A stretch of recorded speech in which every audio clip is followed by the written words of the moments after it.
Hangin with Hester and Hanny with Jacob Hester and Charles Hanagriff. Hester and Hanny on 104.5 ESPN Baton Rouge and 1130 The Tiger. Alongside Jacob Hester, here's Charles Hanagriff.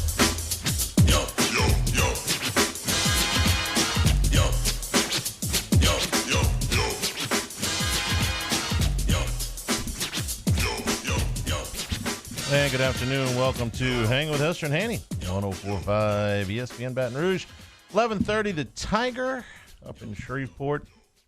And if you're watching along with us on CST or on YouTube, welcome into the Friday edition. This thing. That microphone just beating you up there. It just beat me up, man. It collapsed right when the show started.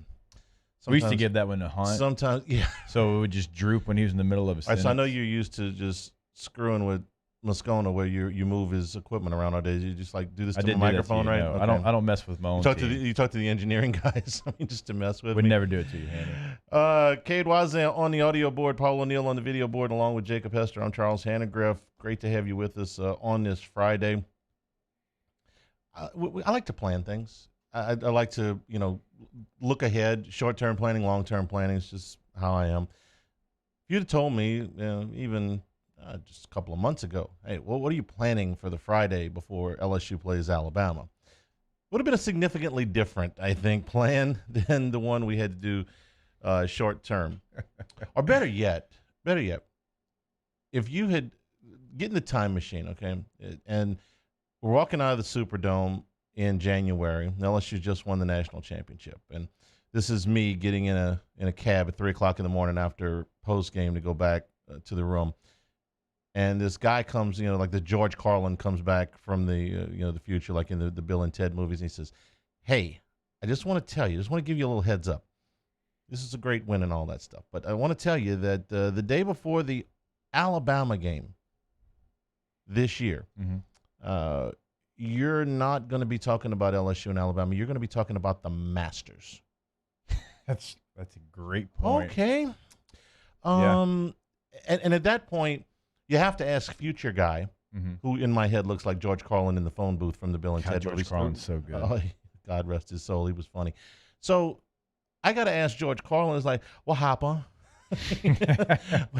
So in the future, not in the future, like 100 years from now, flying cars and things like that, but in the future, 10 months from now, we're going to have no LSU Alabama football, and the Masters is going to be playing in November. It's like, where'd the asteroid hit? Oh, yeah. Well, Wuhan, actually. The day before the Alabama-LSU game, like we thought, if you would have told me, even like you said, it doesn't have to be last year because God knows that this year has not been predictable whatsoever. But even if you would have said, in July when I had real strong hopes that we were playing college football and everything would kind of go on as normal with hurdles, but still go on. If you would have said, when you leave the studio today, you're going to probably start Christmas shopping, because that's something Katie and I talked about. You're going to probably fish all afternoon with your boys. And then you're going to wake up on that game day, and you're not going to have a damn thing to do. I would have said you're crazy, because what happened? Yeah, tell me what happened, because wait a minute, I get to go fishing. I don't have anything to cover on Saturday.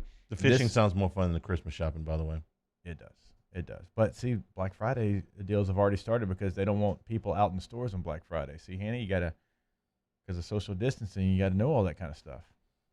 That's another thing I would ask George Carlin. What the hell is social distancing? What does that mean? He would have had a great answer for you, none of which we probably could have played on air here for you today, but it would have been a really good answer. In the future boy, you're going to be required to wear a hospital mask and stay 6 feet away from people while you watch golf in November because there's no football. Got it. Mm-hmm. Okay. Just how it goes. We might as well. Let's keep throwing some stuff in this little time pod. Liberty, yes, the Liberty Flames are going to be 2-0 against ACC teams, be ranked in the top 20 in college football, and so is Coastal Carolina. I mean, we could just keep throwing stuff in here. Liberty could be it. Didn't Cole Kublik say when you asked him yesterday about the possibility of non-Power 5 teams going in, he didn't say Cincinnati. He didn't say BYU. He said, well, if you want a long shot, Liberty. You know why? Because they're good. Because they are good, but they also were smart in scheduling. They scheduled 3 ACC teams. Now, we're not talking about world beaters in the ACC. We're talking NC State. We're talking Virginia Tech and Syracuse. But NC State and Virginia Tech are respectable enough where it's going to show up on your resume, and you're also going to have the ability to beat who? Coastal Carolina at the end of the season. Wait, aren't these okay? And I watched almost all of the Liberty Virginia Tech game last week, and I'm here to tell you they were not outclassed. They had comparable talent. I thought schematically they do some things that give you some problems. That's Hugh Freeze. But aren't those the same teams, Virginia Tech, Syracuse, Coastal Carolina, well, maybe not Coastal, but Virginia Tech, Syracuse, and NC State, aren't those the same teams that we criticize Clemson for playing? Like, man, you got that weak schedule. You play Syracuse, you play Virginia Tech, you play NC State. But when it's Liberty, we go, oh, look, they scheduled up. Because they did. They scheduled up. But for Syracuse, but for Clemson, that's scheduling down. If we're going to be, if we're going to get into a discussion about the fourth team, and the first 3 teams are Alabama and Ohio State and Notre Dame, and the fourth team is Clemson or I can't believe I'm saying this out loud, Liberty, then aren't we going to have to say, well, Clemson plays a lousy schedule, but we're giving Liberty credit for that. Listen, I think Liberty could give some teams some problems, but I can't quite go along with the whole playoff thing. We're going to have a chance. They're going to have common opponents. They're both going to play Syracuse. Or they both already did, and they both already housed them. NC State's going to be that second opponent. Clemson beat Syracuse by 26. Liberty beat Syracuse by 17. So, we're going to go into that playoff room, not me and you, but those people are going to go into the playoff room and they're going to sit down. All right, the first thing we're going to talk about is the relative strength of Syracuse. Yeah. That's going to lead the discussion? Yeah. Really? Why not? And how about this? The best conference maybe in college football in 2020 is the Independents. BYU 8-0, Liberty 7-0, and Army 6-1. All ranked football teams. And this is after they had to trade Notre Dame to the ACC for a player to be named later. Yeah. A team to be named later. Turns out a team to be named later. I don't know which one you want to tag with that, but they were pretty good. You ever gotten up at 6 o'clock in the morning to watch golf? I was up at 6 o'clock this morning to do radios, and golf was on, so sure. I guess. I've gotten up at 6 o'clock in the morning to watch golf before, but it's the British Open. Mm-hmm. Because the British Open, usually the coverage of the final round starts, or any of the other rounds will start pretty early. But when you get up to watch the British Open, if you do it on the final day, then you're not getting the contenders at that time of the morning, even from across the pond. This morning I'm getting up at 6:30. I get to watch Dustin Johnson. I get to watch Justin Thomas, and it was kind of nice. It was 2020. It was very 2020-esque. So watch Dustin Johnson go out there today and finish up an opening round 65. And then because he was finishing yesterday's round, he's sort of the part of the early groups today, had a 25-minute break. And he finished strong, got to 65, which was tied for the first round lead, comes out and goes par, birdie, birdie, birdie for the first 4 holes. And it looks like Dustin Johnson is going to slam dunk Augusta National.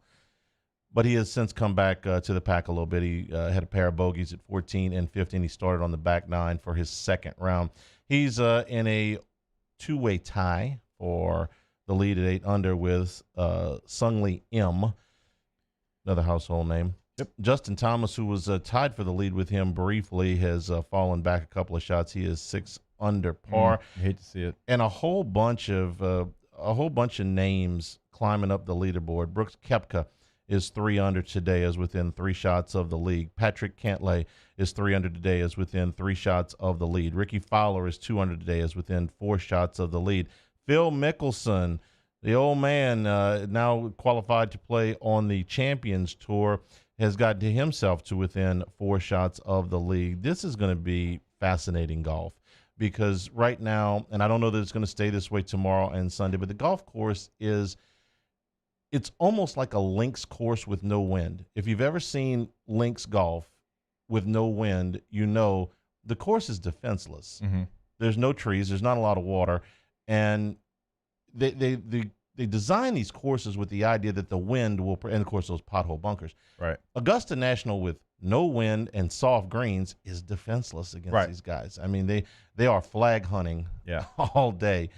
And so, like I said, I don't know if it's going to be like that over the weekend. They tried their best last night to get all that water off as much as they could because they got the vacuum cleaners going. I know. They wanted to have some defense to it. I'm sorry, it's fun to watch. I don't necessarily want the tournament to play this way every year. But 2020 is so goofy that number 2, for instance, is a par 5, and the pin placement was tucked in the back left, and it's just not a pin that you can fire at if the course is normal, because anything that hits anywhere around there is going to carom off. Now you can. There's been number 2 has yielded more eagles probably than any first and now into the second round that it ever will. So. Yes, we are watching the Masters, but we got a lot of other things going on in sports today, and we want to talk with Heather Dinich in the next segment. Now, for the first time, the idea that the college football playoff will be pushed back is being seriously floated. This is something that a lot of people have speculated about. Why, with all of the scheduling problems that really everybody has, and trying to get in games before the conference championship, and now for the SEC even on the conference championship day. Why don't you just move it all back? Right. It's not without its challenges. Heather Dinich covers the college football playoff for ESPN. She's excellent in her contacts on what is actually happening more than what we're speculating is terrific. So we're going to talk with her in about 5 minutes. Luke Johnson will be with us to talk Saints football, Saints and the Niners on Sunday. The Saints injury report is pretty clean. The 49ers is incredibly not. So the Saints are nearly a double-digit favorite. We'll talk with him. Connor Rogers from Bleacher Report will be with us in the 2 o'clock hour, as will David Bazzel, former Arkansas linebacker. We've got first class, second class, no class to do today, and picks. We both had a decent week last week, so we'll see if we can keep that guy. Fair warning, I like my picks today. You know how sometimes I come in here and I'm whining and complaining about. Fade you? Absolutely. Okay. Absolutely. What was my favorite pick last week? The Arizona Cardinals. Yeah. It was one of the 2 that I missed. So yes, I love my board. Good. Love my board. Get my Sharpie. Play accordingly. We're brought to you by Smalls Sliders, right there on Nicholson Drive at East Boyd. Just a short drive off the LSU campus. Slide on through for delicious sliders, fries, and shakes. And if we're real lucky, maybe Besh will bring us something in here, but probably not. But you can get Small Sliders just off the LSU campus. This is Hangin' with Hester and Hanny, 104.5 ESPN Baton Rouge. Hangin' with Hester and Hanny. All right, brought to you by Richards Honda, every single day, the title sponsor of our show. You can find them online at richardshonda.com, where you can do it all. In the bottom left corner of the website, it tells you how long you have left to save in their current offers. It has a timer. Just click on View Savings, right? It's going to have 17 days, 11 hours, 45 minutes left in these current offers, so take full advantage of them. In the bottom right corner of the website, you can chat with sales. You can find the Warm Fuzzy Promise on the homepage as well. The buy from home option, that's something I've been telling you about over the last couple of weeks. 7-step process, pick out your vehicle, compare a couple of different vehicles, fill out just a little bit of information, and they get that car delivered to you at the end of this process. But go see them at I-12 and Millville. Over 700 new and pre-owned vehicles priced to move on the lot. No matter what you're looking for, no matter what your lifestyle calls for, they've got something for you. No matter if it's a hybrid car, SUV, truck, they've got it over at Richards Honda. That's why it's home with a warm and fuzzy feeling. Our listeners fire off their opinions on the jimsfirearms.net hotline at 499-1045. Keep listening for your next chance to shoot us your thoughts with the jimsfirearms.net hotline on 104.5 ESPN Baton Rouge. To the heroes who are working tirelessly to care for our communities, we thank you. We will never forget the countless hours you dedicated on the front lines, choosing to risk your own health to fight for our friends, neighbors, and family members. I mean, you guys are out on the front lines fighting it. We are grateful for your heroic acts and unwavering spirit. Together, we are overcoming this adversity and make our state healthier and more vibrant again. Ochsner Health. Our local nonprofits help build a thriving community for all, and now it's time for us to give back. So join us for 225 Gives on Giving Tuesday, December 1st, to build community and unite action. Learn more at 225gives.org. If I built a van, it would do more than haul. It would carry my entire business. I'd make it available in dozens, make not thousands of configurations. It would keep an eye on my fleet. And an eye out for danger. If I build a van, I'd make it available in diesel and gas. And I'd build it right here in South Carolina. Introducing the all-new Sprinter, starting at $33,790. Built in the USA. Mercedes-Benz. Vans. Born to run. Gulf Coast Bank and Trust is a local bank with a straightforward philosophy. It's about doing the right thing for our customers. Participating in our community with annual local fundraisers. Offering individual attention in a modern banking atmosphere with a trusted local company. Gulf Coast Bank invested in technology with a local touch, giving our customers the power to bank anywhere, anytime. We're building relationships through personal service as a bank that cares about you. Gulf Coast Bank and Trust, the bank that cares about you. ServiceMaster Elite create clean, disinfected work environments. As a local business, we take pride in serving the New Orleans and Baton Rouge areas. Our cleaning protocols follow CDC and OSHA standards for healthcare settings, offices, senior living, restaurants, and industrial plants. Contact ServiceMaster Elite to get your operation ready for reopening with germ disinfection cleaning. ServiceMaster Elite, the trusted choice in professional cleaning since 1996. Are you a licensed contractor? There's lots of good contractors in Louisiana doing work the right way, but unfortunately, too many unlicensed contractors are working outside the licensing requirements. Working as a contractor in Louisiana requires a license for the company doing the work.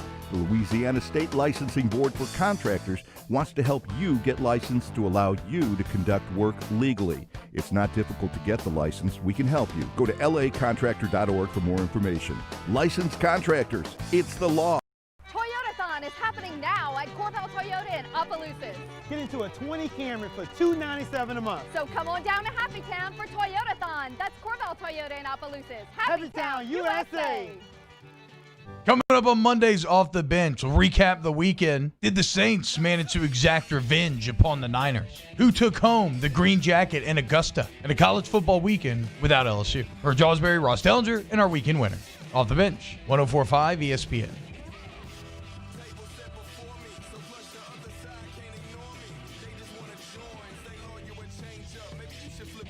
Hangin with Hester and Hanny on 104.5 ESPN Baton Rouge and 1130 The Tiger. We're brought to you by Smalls Sliders. Slide on through Nicholson at East Boyd, just a short drive off the LSU campus for delicious sliders, fries, and shakes at Smalls Sliders. Joining us now is Heather Dinich, ESPN senior writer, covering the college football playoff. Heather, good afternoon. How are you? I'm okay. How are you doing? Doing fantastic. What do you make of Big 12 Commissioner Bob Bowlesby's comments that first there was a possibility that the college football playoff would be pushed back in order to make up more games, and then he sort of walked that back today? Where do you think we are on the possibility of the CFP moving back? Well, I spoke with Commissioner Bob Bowlesby earlier today, and he said that where we are right now is the commissioners are talking about it, but everyone is determined, if they can, to remain status quo and just execute the schedule as planned. Now, all of them know that there's a possibility, obviously, that they need to be flexible given the state of our nation right now in the coronavirus pandemic. But that being said, they're not at the point yet where they can say, this is what it would look like. Heather, when you look at the NFL schedule, when you start talking about guys getting ready for the Combine, guys playing in the Senior Bowl, guys playing in those type of all-star games, the Combine itself, pro days, and the NFL has shown they're not going to move their schedule. I mean, they just held their draft in April, and when everything else was shut down basically in the world. Does that come into play at all in the college football playoff discussions? Definitely, because one of the challenges here, if they were to push it back, is finding a window amongst the NFL playoffs. You would have to get creative with it. I think that's a challenge, But one of the additional questions that they're dealing with is the fact that the coronavirus pandemic isn't going anywhere. So let's say they move heaven and earth and figure it out and find a way to play the college football playoff in late January or February, whatever it might be, and Alabama has an outbreak. Or, as we've seen throughout the SEC, there's one positive case, but because of contact tracing issues, there's a position group that's been decimated, or whatever it might be, and they can't play. So you have Alabama and Clemson potentially sitting there at the site in Miami Gardens to play this, and then they can't play. So that's a very real scenario that they're trying to figure out, and that's what they're doing right now. They're talking about hypotheticals and trying to be as best prepared as humanly possible should it get to that point. But there's no cutoff date to make a decision, and I promise you they will wait as long as they possibly can to make one. So knowing that there's not a cutoff date, is there a benchmark that they feel like if they went past that they would have to move the playoff? I'm talking about things like Ohio State doesn't get to 6 games, or an SEC championship doesn't get played on December the 19th. Is there any absolutely drop dead benchmark that says no, if that happens, then we have to move it? No, I'm told there's not one specific thing. It could also be a combination of factors. It could be something that you mentioned, along with a positivity rate, for example, in Miami Gardens, Florida. It could be local or government health restrictions. Whatever it might be, there are a multitude of things that could eventually force them to change their path. But there's not one particular thing right now where they say, okay, if this happens, it's over. Let me suggest something really blasphemous for the people down in Miami. Do they have to play it there? Is there some scenario where they say, listen, we can play this, we just can't play it there? Well, that's a great question, and it wouldn't surprise me in the least if they are discussing all options. I mean, you got to consider there are hotel availability. Is there a stadium that's available? We're talking about NFL games too as well, right?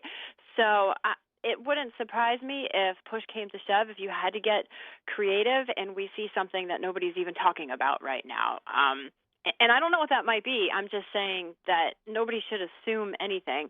And the other thing that I asked them about was, just with the national championship game, there's always hoopla. The teams come early.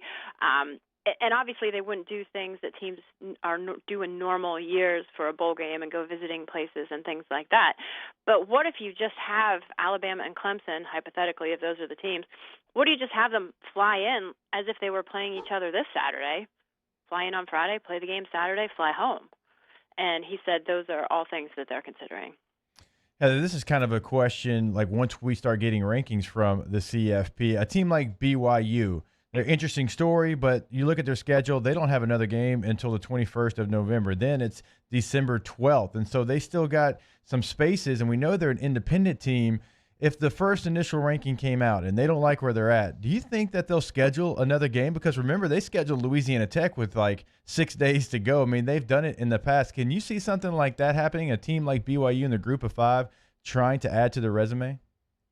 I would be surprised, because I think the ultimate answer to that would be who is available that could help their resume.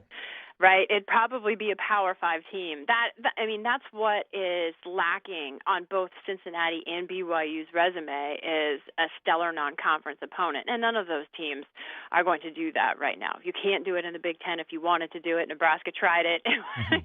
That got shut down very quickly. So I don't see that happening. I think everyone is going to have to live with the schedules that the coronavirus has dealt them this season, and the committee's going to judge them based on that. All right, so with that being said, the 16th team in the ACC this year, you could say, is the Liberty Flames. They're going to play 3 ACC games. So if they go undefeated with a win against Coastal Carolina, they could potentially have the best group of 5 resume. That is so true. And I remember looking at that schedule a week or two ago and thinking, man, if there was a year that a team like this could pull that off, this might be it. I just don't know that in the big picture they would overcome the eye test.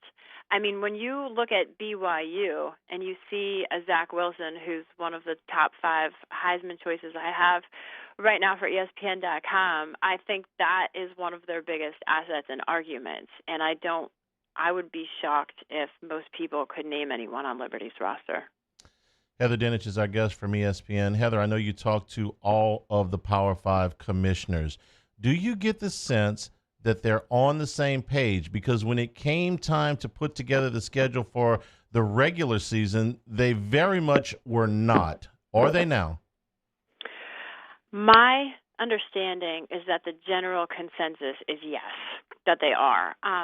You might remember a month or so ago, Pac-12 Commissioner Larry Scott, in one of their first meetings, asked everyone to consider the potential of expanding the playoff, and they were not on the same page. There was some agreement to try that experiment this year, but there was not enough support for it. I think as we sit here right now in college football, holding our breath every single weekend to see who's going to play, it's safe to say most of them, the majority of them, are all on the same page in terms of let's try and play this thing on the dates we have scheduled. All right, Heather, you're as locked into the college football playoff as anyone that I know, and so we know it's going to be different this year as well. You're not going to meet in person. It's going to be virtual. Do you expect that to change anything? And I'm saying that to ask, you know how when you get in a room and there's momentum going and you get 2 or 3 people behind you and you've got a point that you want to make, it's hard to do that on a Zoom like it is in person. I'm going to back you up on that and ask you if you know something I don't. Are they? I heard this week they were meeting in person. Okay, so I've actually heard both, and I'm going to take Heather's word over my word. I think her sources are better than my sources. Mass 6 feet away. I mean, but this gigantic ballroom for 13 people, something like that. Well, that was as of this week. I was told that from a spokesperson at the college football playoff. If it changed over the past 24 hours, you know what? It wouldn't surprise me in the slightest, considering the news cycle these days. But all I can tell you is that my understanding as of literally yesterday was that they are still planning on meeting at the Gaylord, but there have been provisions made to make it as safe as humanly possible. I know it is crazy, but I think that helps. I think being in person and being able to have those conversations and not be on a Zoom, because Heather, you've done a million Zoom interviews. I've done them. We try to host shows on Zoom through this pandemic on SiriusXM. It's not the same. It's not the same as being there in person and trying to have that one-on-one contact when you're trying to figure something out. I agree with you 100%. It changes the dynamic, especially in a conversation that is meant to get everyone's opinions. You know, part of the role of the selection committee chair in that room is to encourage dialogue, which is very hard to do on a Zoom without stepping over people. And one of the things we've had a hard time trying to figure out how to do our Sunday TV show, and it's taken us a few weeks to kind of get into a rhythm, because normally when you're in studio sitting there with each other, part of the show is engaging in debate and dialogue, and you just naturally cut each other off. Sometimes it's hard to do when you are remote and you're trying to carry on that kind of lively debate and discussion. You remember the old-time game shows where they used to put the contestant in an isolation booth? That's right. How about 13 isolation booths in the conference room at the Gaylord? That'd be great. That would be terrific. Heather, thanks for making some time for us today. Enjoy the football weekend. We'll talk to you soon. Thank you.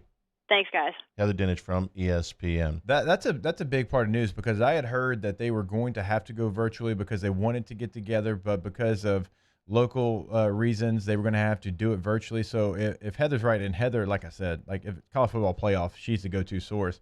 If she's saying that they're going to meet in person, that's a big difference, I think, for some teams that are on the edge trying to have one member fall in love with their resume that tries to go to bat for them. Not saying it's going to work out for them, but I think it helps them. If they all test before they go into the room, why couldn't That's they? common sense, though, Hanny. Okay, You I'm can't sorry. have common I'm sorry. sense in 2020. You're not allowed to do that. I apologize. Ridiculous idea.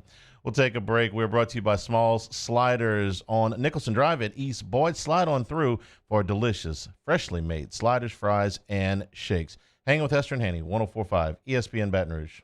Hanging with Hester and Hanny. Enjoying this great weather, maybe you want to do some work on your property.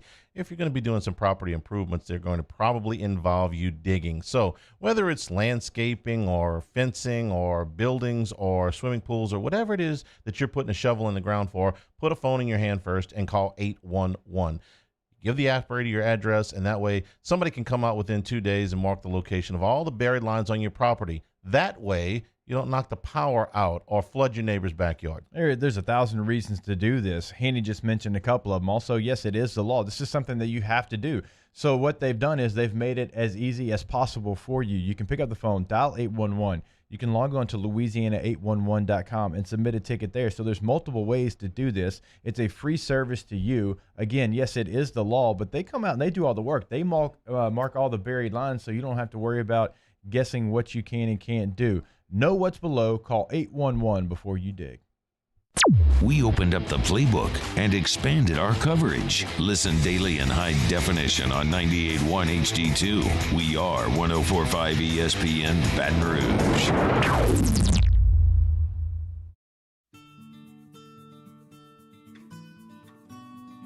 This is a house call. This is a follow-up appointment. This is a diabetes checkup. This isn't just more convenient care, it's more advanced care. This is innovating healthcare at Louisiana's #1 hospital, Ochsner. To all of our heroes working on the front lines of this COVID-19 pandemic, your bravery and selflessness represent the very best of us, and we want to say thank you. I'm asking everyone around the state to join me in celebrating the heroism of our healthcare professionals on the 19th of every month at 1900 hours, that's 7 p.m. Write a note of appreciation, make plans to donate to charitable organizations, or say a prayer. To learn more, visit 19thanks.org. Thank you, and God bless. T-Bob Hebert here with breaking news. Front to Back Boat Services is the shop to upgrade your boat tech this fall. With not one but two NMEA certified techs, who better to install your Panoptic sonar, your HD displays. You want to see the fish under the water before you even cast? They have that. Trolling motor you could control with your iPhone? They have that. So what are you waiting for? Get into Front to Back Boat Services right now. Upgrade your boat tech. Make your boating dreams come true. Front to Back Boat Services. You may not know about the 4Kids Foundation, but you've probably heard of the Zurich Classic. And the Zurich Classic exists because of 4Kids. But it's what happens after the tournament that really counts. 100% of the proceeds are donated by the 4Kids Foundation to hundreds of local charities, totaling more than $40 million, all to help local children and families in need. 4Kids helps kids through golf, because every child deserves a shot at a brighter future. Gulf Coast Bank and Trust is a local bank with a straightforward philosophy. It's about doing the right thing for our customers. Participating in our community with annual local fundraisers, offering individual attention in a modern banking atmosphere with a trusted local company. Gulf Coast Bank invested in technology with a local touch, giving our customers the power to bank anywhere, anytime. We're building relationships through personal service as the bank that cares about you. Gulf Coast Bank and Trust, the bank that cares about you. I've been doing business with Luba for 25 years. They're dependable, trustworthy. It's just the attention to detail with our clients. Our folks have years and years of experience. They're highly trained professionals, but many companies have that asset. What I'd like to think makes Luba a bit different is that we use those talents in a way that truly is dedicated to serving the needs. Tune in tonight for Louisiana Prep Preview at 6. And we wrap everything up with a full 2 hours of the Louisiana Prep Scoreboard at 10 on YouTube, CST, and 104.5 ESPN Baton Rouge.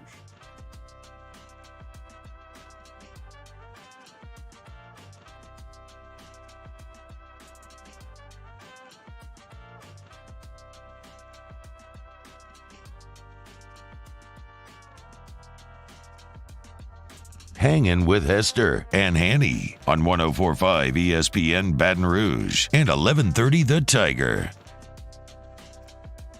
And we're brought to you by Smalls Sliders.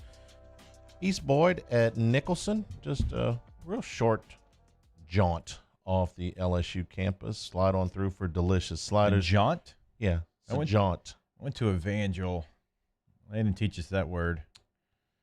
A jaunt. You can jaunt. You can. Can you jaunt from here to there, Cade? Gallop. You can. There's not a play. It was like jaunt right, jaunt left. Maybe. Give you the sachet if somebody will teach you how. Again. Drive. Short drive. Okay, I can drive. Okay. I can drive. I can So walk. short. I can jog. I can run. I can lunge if you choose. So it'd take you a long time if you lunged. But I think a jaunt is shorter than a lunge. Okay. In measurement. I always love when I go off the rails a little bit, and Hanny's like, "If you don't wrap this up." Actually, that's not. I was trying to think of something catchy to come back with, and I didn't have anything. Yeah, good okay, that if you time. want to know Hanny's tale, that he's like, move on, he'll go, yeah, real quick, under his breath. Yeah, okay. See, that's it. That's exactly what you do. Just It's like- okay. All right, I'll give it. And scene. I'm back. It's very it's disturbing to me as a poker player that you think I have a tell. Of course, you spend 3 hours a day I'm looking right at. I'm looking right at you for 3 hours a day. Saints a 9.5-point favorite over the decimated San Francisco 49ers from an injury standpoint. One of the interesting parts of this game is Emmanuel Sanders, who, of course, was with San Francisco last year and now back with New Orleans after a short sabbatical for COVID testing. He was asked yesterday the similarities between Sean Payton and Kyle Shanahan. Yeah, I mean, they both call plays at work, you know, and how they hit you, like, you never know how they're going to hit you. Kyle, you know, how he schemes up this run game. I've never seen nobody scheme up the run game, how Kyle schemes it up. And just the plays that he called and the way that he goes about his business, like, I mean, he was literally born to be a head coach in the NFL, if you look at his background. And then Sean Payton, he comes up under, you know, Bill Parcells, and very smart, very calculated, very on the top of things in terms of predicting what the defense is going to do and putting us in good situations. And so both of them are exceptionally great coaches, and I'm fortunate to be able to play for guys like them. You've seen both of these guys call plays. What similarities, differences do you see? Similarities I see, they both want to establish the run. I mean, I think that Sean Payton has shown he wants to run the football. Now, if he can, he'll go away from it. But I think they're also very creative in how they play action you. It's not just a, hey, we're going to dot the I, single back. We're going to – remember, Peyton Manning, when he played action, because it wasn't the biggest part of their game, it was always the same play. It was always stretch. It was always play action off a stretch. You never really saw it off any other play. These teams will both get to it a numerous amount of ways. I mean, you'll see play action on a counter for the 49ers, and that takes a long time to develop, but they want to roll back into it. They don't have many more, one of the best tight ends in football that would leak out and you'd hit him for a 25-yard pass because he'd be by himself on a play action counter bootleg. So they are both very creative in how they get to their big pass plays. They're always set up by the run and play action, and there's not a lot of play callers I would take over these two. The biggest criticism that Kyle Shanahan has is not as a play caller per se, but as a game manager. This because he has blown 2 fourth-quarter leads in the Super Bowl as a play caller, once as a head coach and once as a offensive coordinator. Is that a fair criticism? I think so. Because that's the biggest stage. That's how you're going to be judged. That's how we're going to grade you. And there's a time that you have to be aware of what's going on, and you have to know situational football. And that was 2 of the biggest ones that we'll ever see, because you got this lead. You have the ability to churn the clock. That's why you were there for the most part, especially last year with the 49ers. And you have to put all your things that you feel great about that were on the first 20, you got to throw them to the side, and you got to say, hey, no, this is what we got to do to try to get rid of this clock. Sanders was asked about, again, what's left of the Niners. Truthfully, like, they're all blind faces, you know. Yeah, that's just how I feel. Like, I know the 49ers are coming in here, but for me, like, I just want to win. I enjoy my time over there, though. Everybody in that building, I cannot say, from the cooks, from everybody to the janitors. Man, I love everybody in that building, because every day that I walked in there, they hit me with so much positive energy. And it starts with Kyle. You know, Kyle sets the tone. He's a very positive dude, but he also is about working, and the same amount of work that we put in, we have fun as well. But we worked our butts off. So I enjoy being over there. But you know, I text Wes Welker. Me and him was texting probably like 2 or 3 weeks ago, and I told him we're about to kick y'all ass. You know. And he kind of laughed back and blah blah blah blah. But I want to kick their ass, and then after the game, like, we can hug it out. But this is gonna be fun, right? Just to play against guys who I was on the same team as last year, then and go at it and compete, and that's what it's about. What was it like for you when you were with Denver and went back to play against the Chargers? Anytime you're playing against a former team, it's a weird situation because you want to prove to everyone on the other sideline you messed up. You should have done everything you can to have me back in your uniform. But also, like you said, like at the end of the game, man, you spent so much time. Now, he didn't spend as long with those people, but it's like, man, those are your brothers at the end of the day. You're all at one point fighting for the common goal. But once the ball's kicked off, like, you don't think about that. Just like when I was in the NFL and I was playing against my former LSU teammates, like, that LSU bond will never be broken. And before the game, we are absolute boys. After the game, we're boys. But when it's kicked off, you see a jersey number. And that's true. I mean, that's not cliche. You truly don't even remember, okay, this is my guy. Like, we played against LaRon Landry. We played against Travis Daniels. Or Keelan Williams was on the punt return team, and I was the wing on punt. Me and Stelzy, I'm on kickoff. He's on kickoff return. We're going head-to-head. Stelzy is one of my best friends in this world. I mean, we were roommates for 4 years. But in between the lines, once we're kicking the ball off, all I saw was number 20. And you have to do that because if you don't, then you're going to do something that you normally wouldn't do. But is there some institutional memory that you can call upon? In other words, like, hey, man, I practiced against this guy for a long time. Pre-game. And I know what his weaknesses are. I know that he doesn't. I know where I can get to him, and he knows where he can get to me. Right. That little psychological chess game. Oh, absolutely. Because the coaches are going to ask you before the game, all right, give us a layout. What's the weaknesses here? What's the right tackle? What's he struggle with? What's the running back? What's Matthews? What's he struggle with? Give us inside moves, bull rush. Oh, absolutely. You give the book out on him. So it's more that than individual matchups because I'm going to know the offensive players better. I'm going to know my defensive guys. I'm going to know that when Sean Phillips rushes against the back, he's going to rush different than when he rushes against the left tackle. When he rushes against the tight end, he's going to do it a little bit different. Eric Weddle's going to try to cheat in quarters coverage. He's going to try to cheat in cover two, whatever it might be. But I'm not going to have as big of a book as, man, I know my offensive guys. I sat in here with meetings with them for 6 hours a day. So you try to give all that information that you can. You basically become a narc. It's what you do. You know the one I remember was Scott Fujita, who was a terrific linebacker for the Saints. Was on their Super Bowl team. Was a very important part of their Super Bowl team. But then the next year, he went to Cleveland, and the Saints played Cleveland the next year, and the Saints got beat by 2 touchdowns. But it felt like so much worse than that. It was one of those games where it felt like Cleveland knew everywhere the New Orleans was going. It felt like the Browns were, and the Browns weren't like a super team or anything that year, but it felt like everything that the Saints were trying to do that day, Cleveland was right on top of it. You just don't get on top of a Sean Payton offense like that, like they did that day. And it was like that damn Fujita told all the secrets. He knew everything that was going on. Now, if the Saints in that instance were arrogant enough to have the same code words I'm saying maybe they didn't, but they might have. They might not say, "Oh, Scott didn't remember those." I could get a pen and paper, and I could give you probably 50 code words that we used in Denver and what they meant. I'll give you a quick example. Elway was our boss. So boss left, back on strong safety was Elway. What do you think boss right was, if you had to guess? Bolin?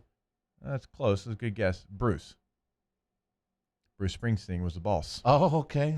I was saying Pat Bolin because B. Bolin, he was the owner. So Elway was our boss. It's to the left. It's got an L in it. Bruce has an R. I mean, it's not rocket science. And a lot of teams, they don't. I mean, once you say it, it makes perfect sense. It makes sense. So, in that case, yeah, you can absolutely. I'm sure Scott was like, right here, this is it, right here, ball's coming right here, and teams. Peyton's Slidell was our protection to the left. Rustin was our protection to the right.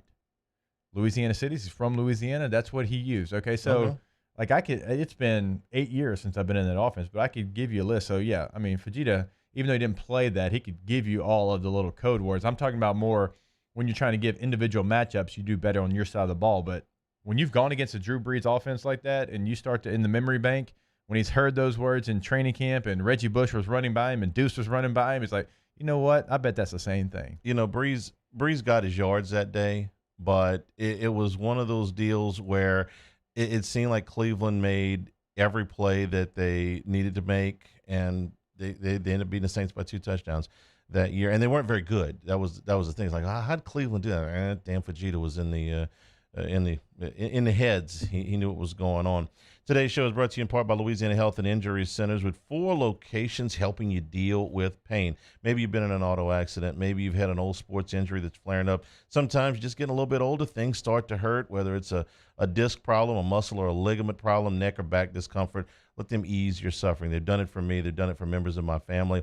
They'll put you into a series of exercises and stretches that may help. But if you need dry needling, if you need electric nerve stimulation, ultrasound, or cryotherapy, they will tailor-make a program for you. 4 locations: Louisiana Health and Injury Centers, 13406 Airline Highway, 2832 Plank Road, 467 Oak Plaza Boulevard in Brewley, and on Jefferson Highway near Drusilla, with easy access for both I-10 and I-12. Dr. Michael Goff and Louisiana Health and Injury Centers. Hanging with Hester and Hanny, 104.5 ESPN Baton Rouge. Hanging with Hester and Hanny. GMFS Mortgage, gmfsmortgage.com. You know, when they talk about changing lives, what they're talking about is changing your monthly budget. They want to help you out. Would you like to free up a little bit more cash every month? A refi might be in your future right now. The rates are extremely low. Or if you want to do in the long term, maybe you can take some of the time off of your mortgage. Maybe a construction loan is what you need. Like where you live, just need a little bit more room. You're adding to your family. Any of a variety of scenarios can help. GMFSmortgage.com. You'll sit with a local counselor. They'll ask you some questions. You'll identify your goals, and then they'll walk you with that all the way to your closing. So whether you're going to be a first-time home owner or you just want to do a refi to free up a little bit of short-term cash with the ability to skip a mortgage payment or two, you owe it to yourself to make that call at GMFSmortgage.com. See what your options are, and you'll pick the best one. Do what I did and what thousands of others have done. Start your financial journey at GMFSmortgage.com. Football is back. Tune in Sunday for a full day of NFL coverage starting at noon with the Texans-Browns, followed by Bills-Cardinals at 3:05 and Ravens-Patriots at 7:20. Then, Monday night, the Bears host the Vikings. The NFL lives on 104.5 ESPN Baton Rouge. If I built a van, it would do more than haul. It would carry my entire business. I'd make it available in dozens, if not thousands of configurations. It would keep an eye on my fleet. And an eye out for danger. If I built a van, I'd make it available in diesel and gas. And I'd build it right here in South Carolina. Introducing the all-new Sprinter, starting at $33,790. Built in the USA. Mercedes-Benz. Vans. Born to run.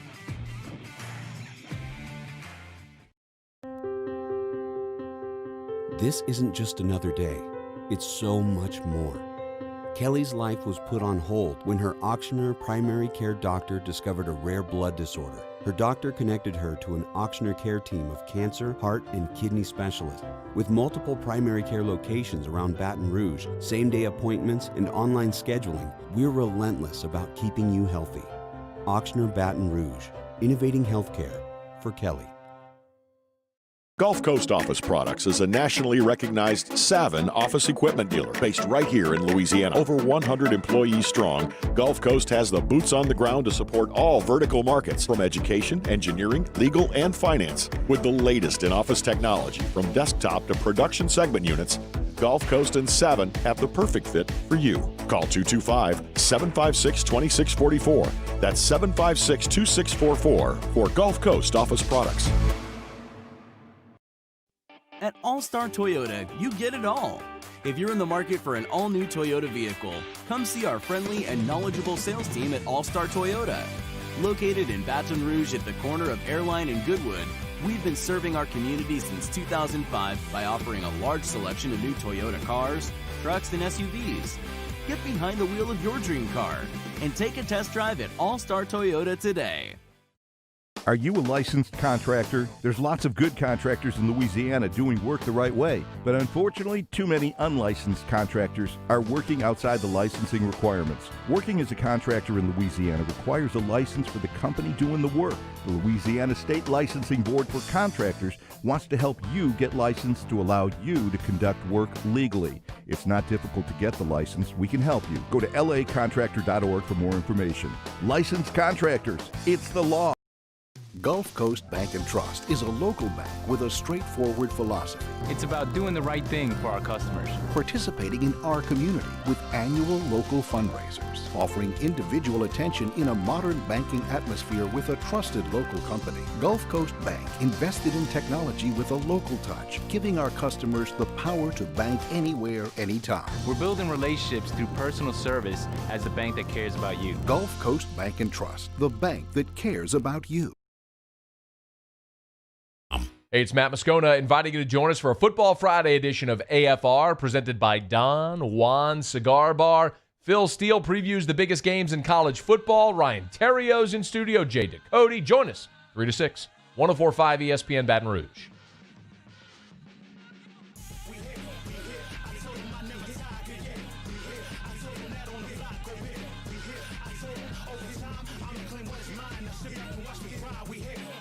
Hangin' with Hester and Hanny on 104.5 ESPN Baton Rouge and 1130 The Tiger. Bayou Ford powers the all-new 104.5 ESPN mobile app. Download the app today to watch our shows daily. Listen to us live wherever you go. Find out what you missed on demand and more. It's a free download and available for both Apple and Android devices and powered by Bayou Ford.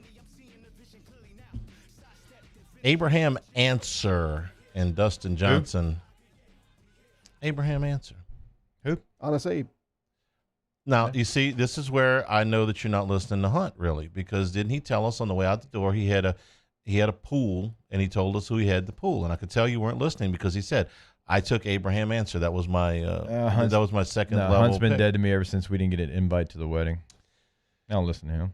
He also said he had to take a outside of the top 50 guy. He took Bernard Longer, who's 157 years old, but looks like he's 35 and is playing like he's 35. He's 2 under for the tournament. That's pretty good for a guy who's 167 How's Cameron years Champ old. doing? Cameron Champ is actually having was having a very good tournament. He missed a makeable birdie putt at 18, so he finished at 2 under yesterday, and I'm sorry, 4 under for the first round, and he's having a little bit of a rough time now. He has great, thanks. Well, you asked. He has bogeyed 2 of his. You gave me hope. Well, he was 4 under par after the first round. That was 3 shots off the lead. That's really good for a guy who's plus 8,800. Not that you were worried about it because of that, but he's bogeyed 2 of the last 3 The only holes. reason I'm worried about it. He's Cameron Champ. If you don't know who that is actually the longest player on tour. Is he Mississippi State? Nah, you're getting into biographies and things like that. Profile. Let's see. A&M. A&M Same actually. thing. Maroon. SEC. He's actually longer No off titles. He's longer off the tee than DeChambeau. Yeah, but he's never won a major like DeChambeau. 2 under is a perfectly reasonable score right now. Okay. 2 under has you in the top 30. If you can get the putter going, anything's possible. Low round on the second round right now is Patrick Cantlay and Danny Willett, who has won this event before. Both of them at -5, but and Roy McIlroy is also -5. He had a long way to come back. It was a rough first round for him. So you've got Answer and Dustin Johnson at 8 under, Justin Thomas and a host of golfers at 7 under. Paul Casey's got to be dying to get back out there, right? He shoots 7 under yesterday, but he was in the early groups. So he's in the later groups today. He doesn't go off for another 25 minutes, but he's just been watching the field just like blister the golf course. Like, Right. let me out, let me go play. Just in case it changes, let me get out there. Phil Mickelson is 2 under for the day and 5 under for the tournament, just 3 shots off the lead. Now, see if Phil gets in to one of the last groups on Sunday, you're going to see a monster rating, just same way you saw it last year when Tiger was in contention at the end. When you get these extremely popular, legendary Hall of Fame golfers in the latter stages of their careers in contention at the end, man, you want to. I can remember as a teenager watching Jack Nicklaus in '86, and I knew what was going on, but I didn't know what was going on. Right. I didn't realize the historical significance of just how important to the world of golf what was going on, but I would now. So you put and look, Tiger's playing well. He's Hanny, 4 under. He goes off at 130. Remember how many people watched Tiger field and 2 quarterbacks? I mean, that number was massive. Now that's true. And I know when it was. There was nothing else on. I know when it was, but still, I mean, Tiger and Phil. I mean, Brady and Manning had something to do with it, but Tiger and Phil will bring people to the TV like me that normally wouldn't watch golf. The mere fact that they are both inside the top 15 right now. I mean, we're not even halfway through the golf tournament, and there's just too many. We got an amateur in the top. We do. We got an amateur in the top 10, John Augustine. But just the mere fact that we're even talking about this. You got those two guys. What if Tiger and Phil were in one of the last 2 or 3 groups together on Sunday? They'd outdraw the NFL. I think so. They'd outdraw the NFL. Take a break. We'll come back. Luke Johnson. We'll talk Saints football with Luke. That is next. Hanging with Hester and Hanny. 104.5 ESPN Baton Rouge.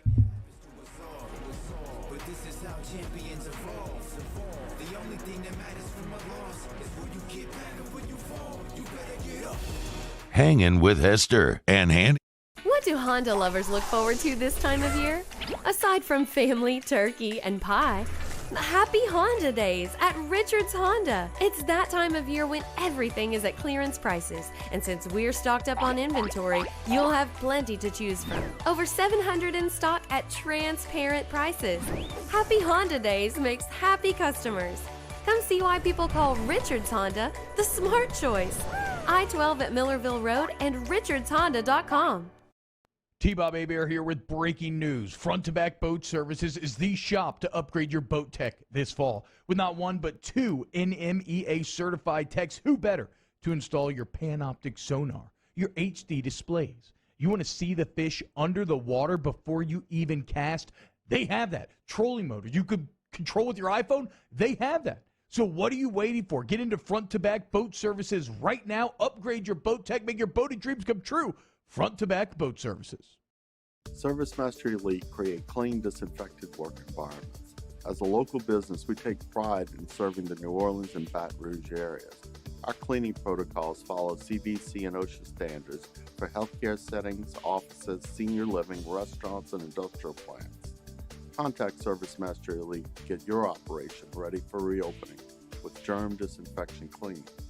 ServiceMaster Elite, the trusted choice in professional cleaning since 1996.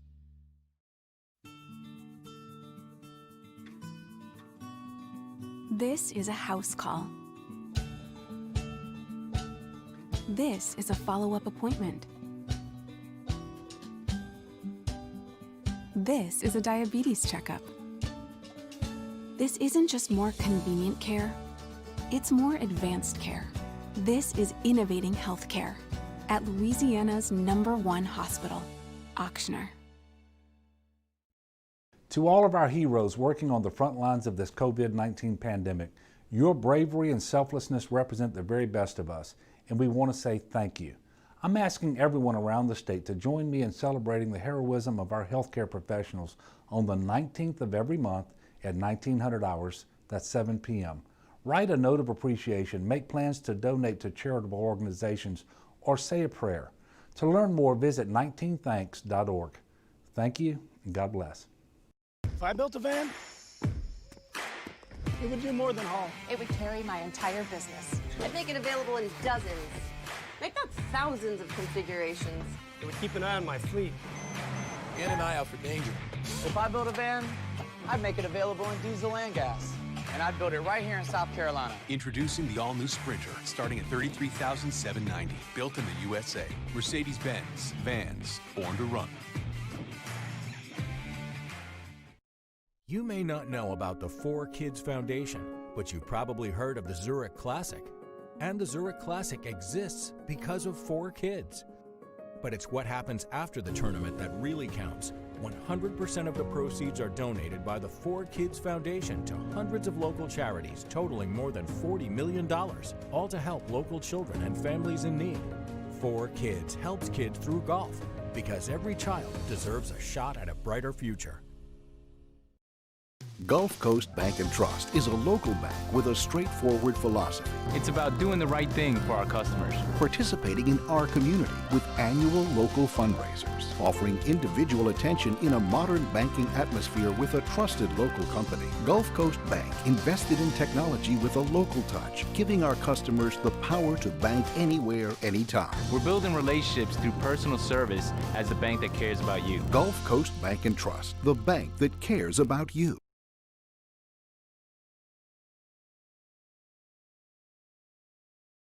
Callahan Injury Lawyers. Now, Hangin with Hester and Hanny with Jacob Hester and Charles Hanagriff. Hester and Hanny on 104.5 ESPN Baton Rouge and 1130 The Tiger. Alongside Jacob Hester, here's Charles Hanagriff.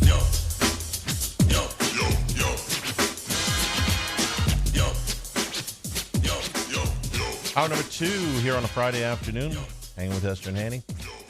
Cade Wazay on the audio board, Paul O'Neill on the video board, and along with Jacob Hester, I'm Charles Hanagriff.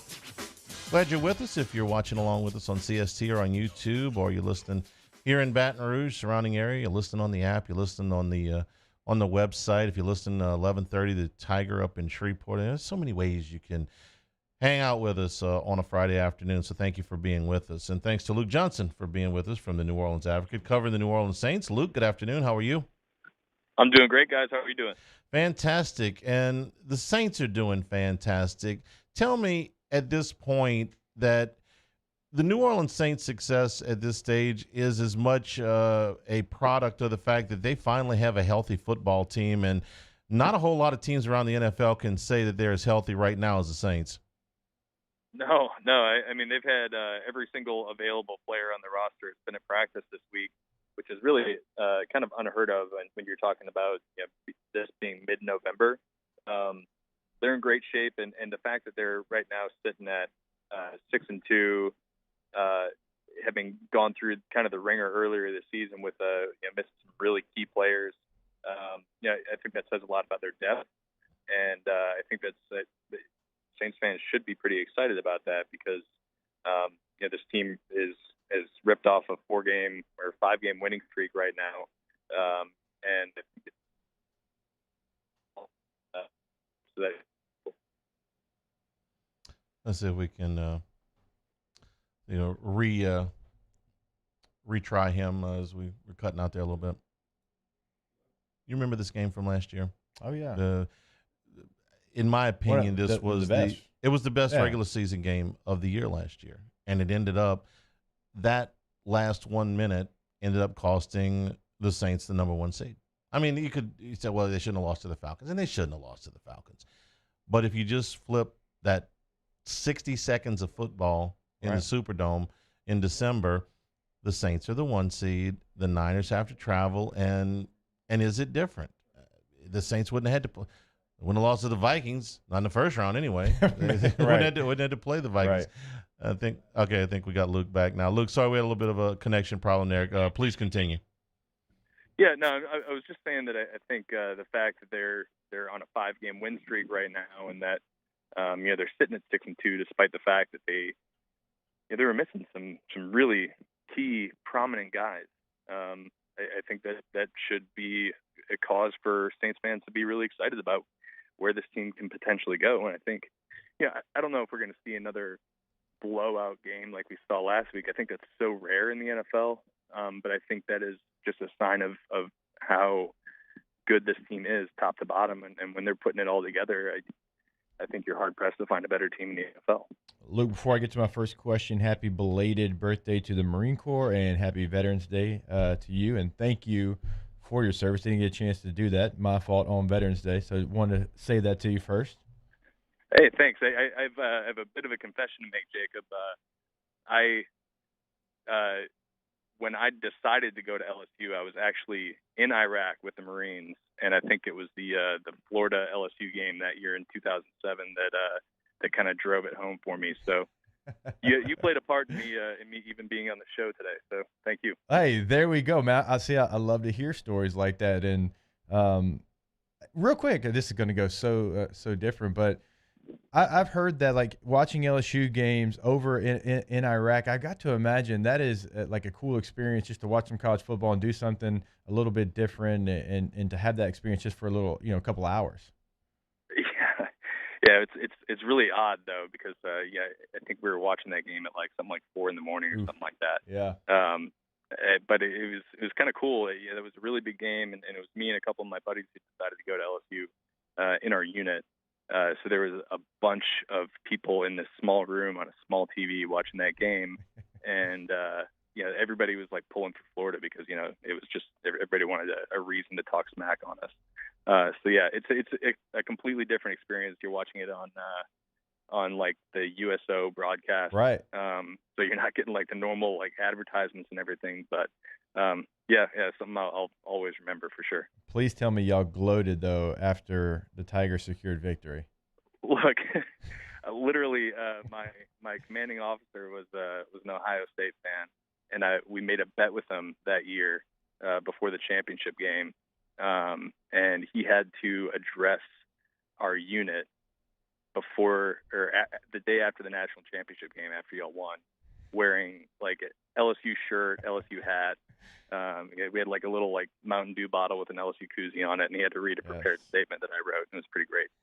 That is awesome. That is a story that I absolutely love to hear. Hey, so my first question was going to do with another former LSU Tiger, and that's Quan Alexander. You mentioned this team is healthy. That's been the biggest question for Quan in his career, because when he's on the field, he is such a dynamic football player. What do you expect his role to be this week against his former team? Well, I think they'll probably try to work him in slowly. It wouldn't be a surprise to see him out there starting as the weak side linebacker alongside Mario Davis. But I don't think he'll be playing maybe even more than 50% of the snaps. I think they'll just try to bring him along slowly. But when you look at what he can add to a team, I think it's a playmaker, and that's something that they've really kind of lacked outside of Mario Davis, the linebacker position this year.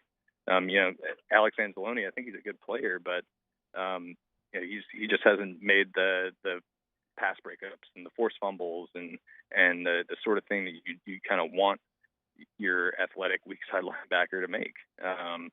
And I think Quan adds that sort of element to this team. So I'm really interested to see how they use him this week. Again, I don't think it's going to be where he's out there 100% of the snaps. I think they rotate him and Anzalone in and out, but he adds something that this team's been missing for sure.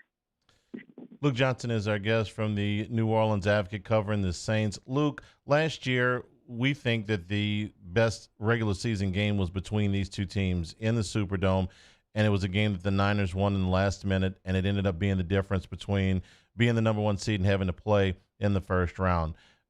I know that this is a drastically different San Francisco team than what came to New Orleans last December, but has there been any talk about that game?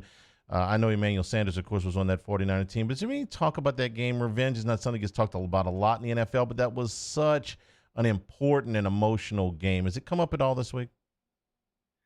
No, it hasn't, but I wouldn't be surprised if that's kind of on guys' mind. I think the Saints have a really, really competitive group, and they remember stuff like that. And Sean Payton, of course, always finds ways to motivate these guys and to bring out that edge in them. And I'm sure we're not going to hear about that game this week as something that's adding a little fuel to the fire, but I'm sure, I'm absolutely positive it's been brought up. And I think it's smart to do that too, because the Saints are obviously coming off that really big win last week, dominant win. And, this 49ers team that's coming in is really banged up, and the Saints are big favorites. So anything they can do to find a little bit of an edge, I imagine they're doing it, and they're trying to find it. So, I absolutely think it's been part of the conversation here this week. Luke, what percentage of plays do you expect Michael Thomas to play in this one? His workload was cut down, obviously, last week. They're trying to ease him back. Do you expect it to stay the same, or do you think he'll be closer to full strength and be out there most of the time? I think it'll be kind of a gradual progression back toward the 90% of the snaps he typically plays. Last week it was 55% of the snaps. It might have been even higher if the game was at all in doubt. But I think they were able to kind of ease off the throttle a little bit with him and not play him as much in the second half. So I'd imagine this week it'll probably be closer to 75%. And we'll see that kind of number keep rising until, probably for another 2 or 3 weeks, I'd imagine. Luke, given the dominant nature of the Saints on Sunday night, is there a little bit of that Super Bowl swagger back? I'm asking because they went into the season Super Bowl or bust, and then when they lost the 2 games, it was kind of like, well, maybe they're not as good as we thought. But now you'd be hard-pressed to see there's anybody when they're at their best that's better in the NFC. It's a little bit of that swag back. Yeah, I think so, and I think they've been trying to find that for the last couple of weeks. And I think you can really look no farther than those post-game videos that they've been posting from the locker room with the guys just kind of dancing around and having fun. I think that, like, when you're seeing them do that, I think they're really feeling themselves, and they're kind of believing in what they should be. And I don't know if it's not really necessarily evident just like talking to these guys and seeing them on the practice field, because I think they are generally like a very focused team on the practice field, and when it comes to doing interviews in these Zoom settings, they're very good at keeping a lid on everything. But when you get a little bit of insight into the team only areas where it's just them in there, I think you can see that kind of belief that they have in themselves. And I do think that a game like last week goes a long way toward proving to them that they are, one of the top dogs in the NFL. And I think we'll see a lot more of that in the second half of the season than we did in the first half, and they're battling all the injuries and inconsistency. Luke, we appreciate your time. Enjoy the football weekend, and we'll catch up with you soon. Sounds great, guys. Thanks for having me on. Luke Johnson from the New Orleans Advocate. I get chills when I hear someone like Luke, who served our country, and saying like football was something that they enjoyed watching together. Like, what we do on the football field is so small compared to what they were doing over there. And I get chills just thinking about what they were doing over there, and being able for football just to be somewhat of a release for them, and to get away just for a little bit. And he mentioned multiple guys kind of piling in a room watching a small TV. And so, as someone who, as we all should, appreciates the military, that was awesome to hear. No, it's a great story, and we hear a lot of times that the Armed Forces Network and some of the games they've made available to them, and what a morale boost it is for troops that are so far removed from their families, their friends, from their home, to be able to have a little bit of normalcy back to it is really something special. We'll take a break. When we come back, first class, second class, no class when we return. Hanging with Hester and Hanny, 104.5 ESPN Baton Rouge. Hanging with Hester and Hanny. Saints coverage, Chiefs, Cowboys, Thursday night, Sunday night, and Monday Night Football. From the opening kickoff to the playoffs and the Super Bowl, the NFL lives on 104.5 ESPN Baton Rouge. Do you know someone who sets a good example for all of us to follow? Someone who shows leadership, selflessness, and service to their community without being asked? We think that's the definition of a good citizen, and so does Citizens Bank and Trust. If you know someone who exhibits all of these qualifications, nominate them for a Good Citizen Award, and they could receive $500 from Citizens Bank. And we'll recognize them here on the show. Get the details at citizensbankandtrust.com, and then nominate your good citizen. They are exactly the same. They're identical. Actually, they're not. Has2 also has antioxidant vitamin C. Antioxidant? Then we'll take Has2. Given the choice, why wouldn't you choose the one with antioxidant vitamin C? Choose Vizzy Hard Seltzer. Toyotathon is happening now at Corval Toyota in Opelousas. Get a 20 Highlander for $4,600 off of MSRP. So come on down to Happy Town for Toyotathon. That's Corval Toyota in Opelousas. Happy Town, USA. I've been doing business with Luba for 25 years. They're dependable, trustworthy. It's just the attention to detail with our clients. Our folks have years and years of experience. They're highly trained professionals. But many companies have that asset. What I'd like to think makes Luba a bit different is that we use those talents in a way that truly is dedicated to serving the needs of the folks who depend on us. This isn't just another day. It's so much more. Kelly's life was put on hold when her auctioneer primary care doctor discovered a rare blood disorder. Her doctor connected her to an auctioneer care team of cancer, heart, and kidney specialists. With multiple primary care locations around Baton Rouge, same-day appointments, and online scheduling, we're relentless about keeping you healthy. Auctioneer Baton Rouge, innovating healthcare for Kelly. Gulf Coast Office Products is a nationally recognized Savin office equipment dealer based right here in Louisiana. Over 100 employees strong, Gulf Coast has the boots on the ground to support all vertical markets from education, engineering, legal, and finance. With the latest in office technology from desktop to production segment units, Gulf Coast and Savin have the perfect fit for you. Call 225-756-2644. That's 756-2644 for Gulf Coast Office Products. At All-Star Toyota, you get it all. If you're in the market for an all-new Toyota vehicle, come see our friendly and knowledgeable sales team at All-Star Toyota. Located in Baton Rouge at the corner of Airline and Goodwood, we've been serving our community since 2005 by offering a large selection of new Toyota cars, trucks, and SUVs. Get behind the wheel of your dream car and take a test drive at All-Star Toyota today.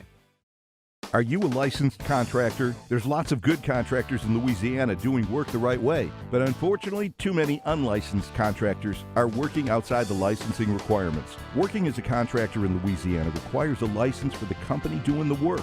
The Louisiana State Licensing Board for Contractors wants to help you get licensed to allow you to conduct work legally. It's not difficult to get the license. We can help you. Go to lacontractor.org for more information. Licensed contractors, it's the law. Gulf Coast Bank and Trust is a local bank with a straightforward philosophy. It's about doing the right thing for our customers. Participating in our community with annual local fundraisers, offering individual attention in a modern banking atmosphere with a trusted local company. Gulf Coast Bank invested in technology with a local touch, giving our customers the power to bank anywhere, anytime. We're building relationships through personal service as a bank that cares about you. Gulf Coast Bank and Trust, the bank that cares about you. Tune into a Monday edition of Jimmy Ott's Game Time, live from Ivar Sports Bar. Jimmy recaps the weekend in football, including Saints versus 49ers, and we host our Monday Night Football watch party. Tune in at 6 p.m. on 104.5 ESPN Baton Rouge.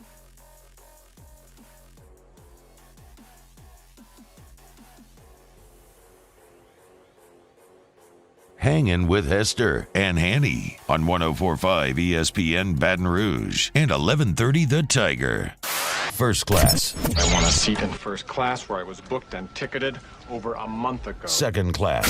That no man should be subjected to the indignity of being labeled or treated like a second-class citizen. And no class. My life had become like school on Sunday. No class. I'll tell you what then. Why don't you call me sometime when you have no class? First class, second class, and no class brought to you by Relief Telemed. Relief is for businesses with frequent interactions with the public, like restaurants, retail stores, service-based businesses that can't afford to shut down or send home employees. Relief's COVID mitigation platform takes the hassle, chaos, and stress out of having your employees tested for COVID. The process starts with a video visit with a physician. It ends with a custom action plan for every employee. And through a dashboard, you know exactly when your employees can come back to work. Relief Telemed offers both on-site and off-site testing options, and you can get your results in as little as 24 hours. ReliefTelemed.com is the website. It's just a better way to see your doctor. I give my personal story because it's a truthful one. They allowed us not to have any missed days at my walk-ons up in Shreveport, and that is a big deal right now. Obviously, with revenue kind of all over the place, you don't want to have any missed days. Relief Telemed can make sure that that doesn't happen or get you back as soon as possible. LSU, Alexandria, Santa Ana School District. They all use Relief Telemed because they are the best. ReliefTelemed.com, once again, is the website. First class for me, the football world lost one of the true legends today as Paul Hornung passed away at the age of 84. He was suffering from dementia. To say that he had an iconic career would be somewhat of an understatement. He's a member of both the Pro and College Football Hall of Fame. He was a member of the Green Bay Packers, of course. He was a two-time All-American at Notre Dame. He was a member of the Packers Hall of Fame. He won the Heisman Trophy. He won 4 NFL championships, including 2 Super Bowls, and won 2 NFL championships before there were 3 NFL championships, before there was a Super Bowl, and then was a member of their Super Bowl I championship team. He was the NFL's most valuable player. Here's an interesting little note. He's the only guy in NFL history to score 50 touchdowns and kick 50 field goals. I mean, if you just want to talk about some of the accomplishments of Paul Hornung. And then he enjoyed, after his retirement, a very long broadcasting career. It's one of 2 ties that he has to Louisiana. Paul Hornung, he was a member of the Saints, but he never played for the Saints. He went to training camp with them. The Saints acquired his rights at the same time they had Jimmy Taylor. And he had a neck injury that forced him to retire. So he never actually played in a game for the Saints, but he was on their roster for a brief period of time in 1967. But then he went into a career in broadcasting that included, among the many broadcasts that he did, he was the very first play-by-play guy for Tiger Vision. Tiger Vision was the pay-per-view arm back when pay-per-view was a very, very new thing. I'm not certain, but if LSU wasn't the first to do pay-per-view broadcasts, they were one of the first. And in 1982, Paul Hornung and Jimmy Taylor were the first broadcast team for Tiger Vision. So 2 ties really to Louisiana. That brief period of time he spent with the Saints before he retired, and then as the first voice of Tiger Vision. Did you have a chance to meet him at the Heisman? Because I believe he was there for. I did not. I did not get the opportunity. I never met him. I met Jimmy Taylor many, many times, but I never met Paul Hornung. But his mark on the football world is huge. Yep. And he passed away today at the age of 84. So rest in peace to the golden boy. Paul Hornung passed away at the age of 84. First class. My first class goes to Kim Ng.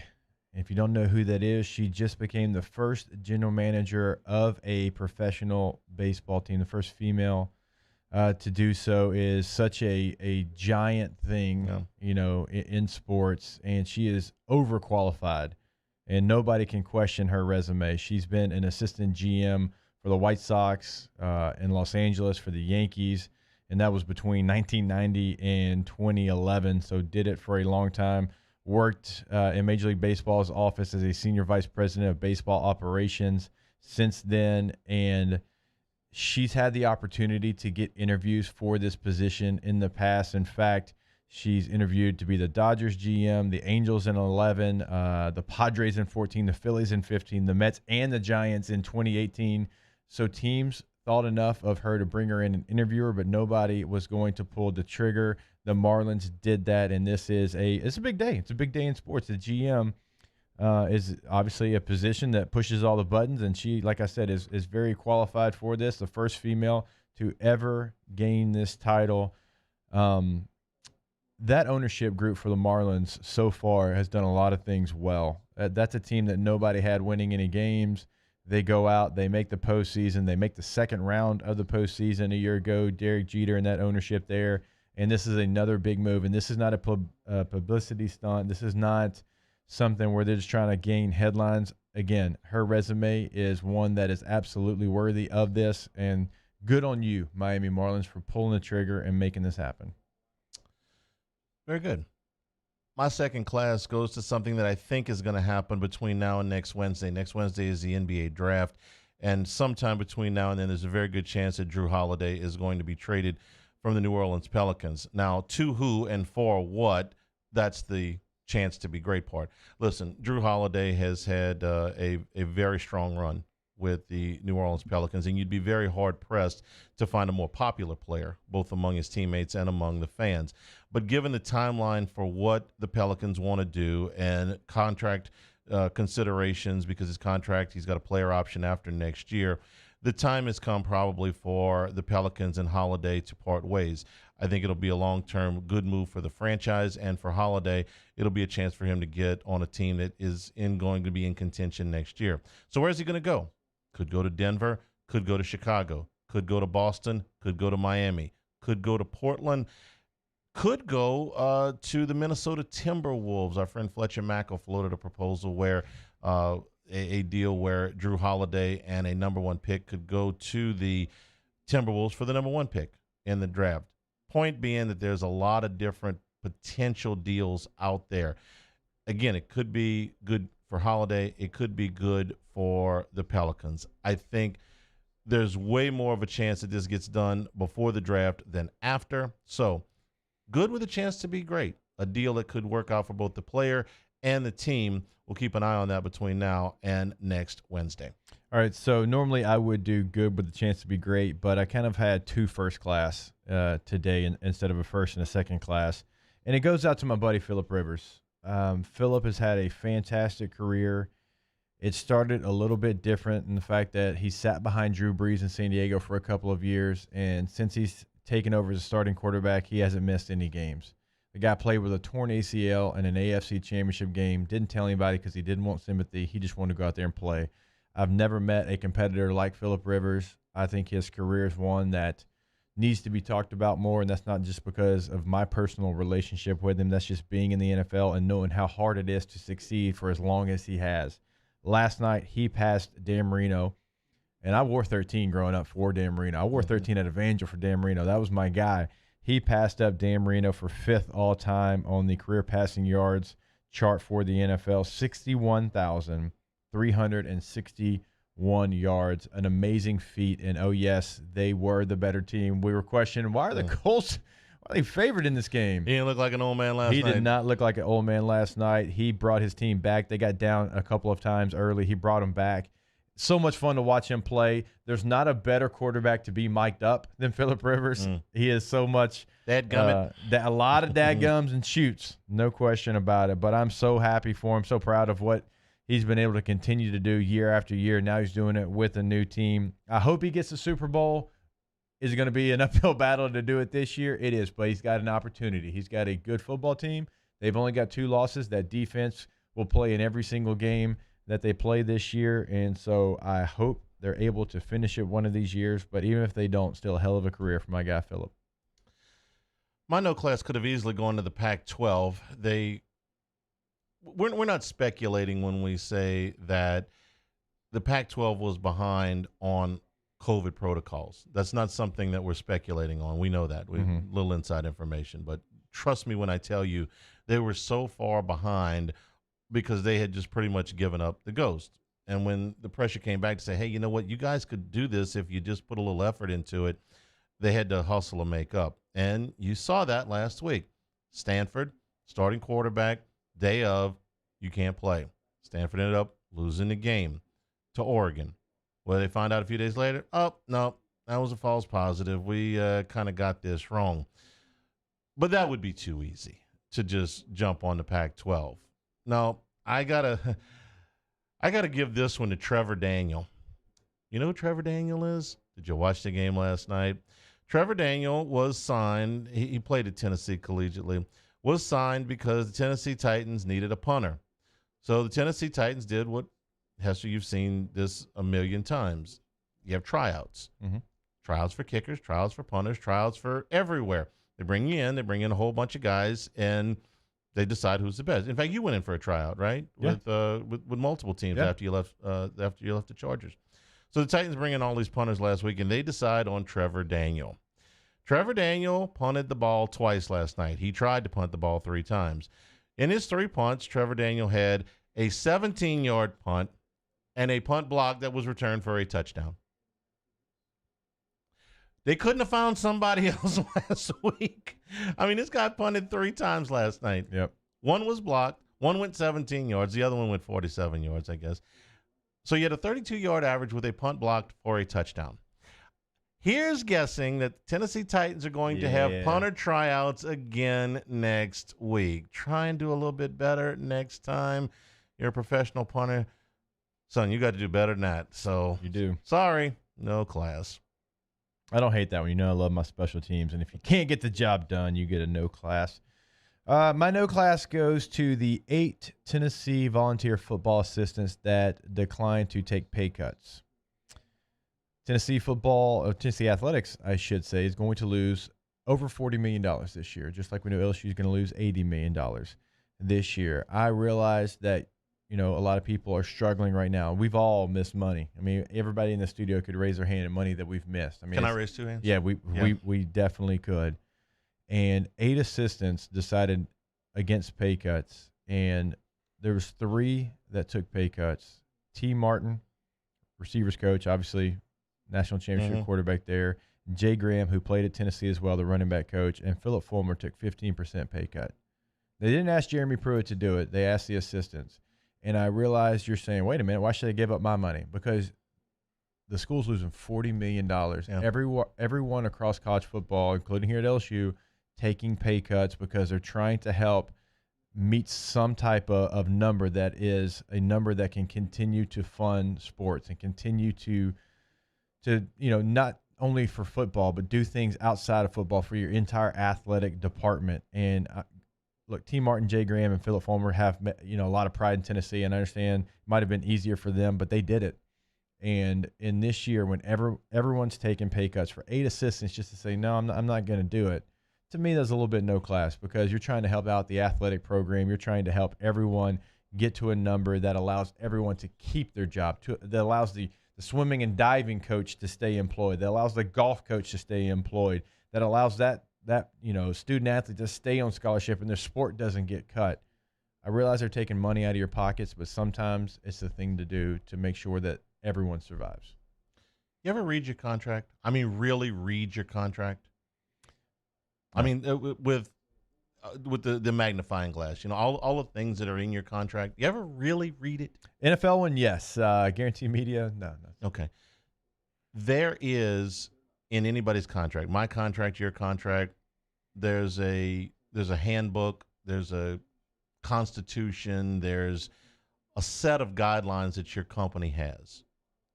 Guarantee you read that contract really close, I can find some company policy that you have violated at some point. Right. I mean, everybody. Where you showed up 15 minutes late one day, Cade parked in the wrong spot. Now that you can flip that. I'll park in the wrong spot all the time. Okay, but I'm just giving you frivolous little rules that you could make. Yeah. I just went to grab some coffee and stepped out and didn't have my mask on. That's a rule here. You're fired. That's Did you jaunt to the coffee pot? I jaunted to the coffee pot. You're right. If you really want to, you can find a reason. Good point. In your contract, you have violated. If you want to be petty, I can be petty. It is a rule here. You've got to wear your mask at any point where you do not have a microphone in your face. Technically, if Flynn Foster wanted to, he could come down the hall, fire you for cause for walking to the coffee pot. Now, he would never do that, okay? That's just that's just petty. But I promise you, you could find some. I mean, it doesn't have to be a major violation. I mean, you don't have to have a volleyball player on the back of your motorcycle. We can find something really petty to fire you for. It's probably what I would be doing if I was the athletic director. I'd be looking for, all right, you want to play? Let's play. Last week you parked in the wrong spot. Yeah. Last week you missed a meeting. You didn't fill this paperwork out properly. You got the wrong shoes on. Out. Just that simple. And there's some names you'd recognize on that assistant list, including Chris Winkie, longtime NFL quarterback, Heisman Trophy. Yeah. At the oldest Heisman winner ever. I think he's 29 or 30. That's just the thing. I'm an athletic director. I'm trying to keep us above board here. I'm trying to keep everybody's job. You're going to hold my feet to the fire for an extra 5%? And if I'm going to find somebody else. If you're wondering how much money these assistants have made, Jim Chaney was the highest at $1.6 million per year. The lowest was the strength and conditioning coach, A.J. Artis, who makes $200,000 a year. I understand, honor the contract and all that stuff. So fine, you want to be a turd. I can accommodate you here. By the way, not for nothing, what's the Tennessee Volunteers record? 2-4. Yeah. I can find guys that'll work for 5% less. They can go 2-4. You're 6-0. You got a little bit of leverage. You're 2-4. Get out. Hey, pay me half what Jim Chaney pays, and I promise you, I can get you some yards. We'll find something. We'll find some rule that you violated. Hanging with Hester and Hanny, 104.5 ESPN Baton Rouge. Hanging with Hester and Hanny. All right, we're brought to you by Garcia Roofing every single day. Somebody you don't have to worry about is Garcia Roofing, because that Garcia guarantee that they have, they stand behind that, and they stand behind all of their work because they're the best. There's no gimmicks. They are the best. And don't think that your project or whatever you've got going on at your home is too small for them to come out. Remember, they can fix that leak that you've got going on in your roof. Of course, they can replace your entire roof and do that for you as well, but they can do it all. They are there for every single job. And they, again, back it up with that Garcia guarantee. And please take full advantage of that free roof inspection like I did and save me thousands. These are your trusted home improvement experts. They are the largest residential roofing outfit in South Louisiana. So whether you're in Baton Rouge, in New Orleans, in Lafayette, or on the North Shore, roof now and pay later. Call 225-756-3100, 225-756-3100, or online it's garciadidmyroof.com. In times of need, get a full list of phone numbers, websites, and other important emergency information on the Demco Stormwatch page at 1045ESPN.com.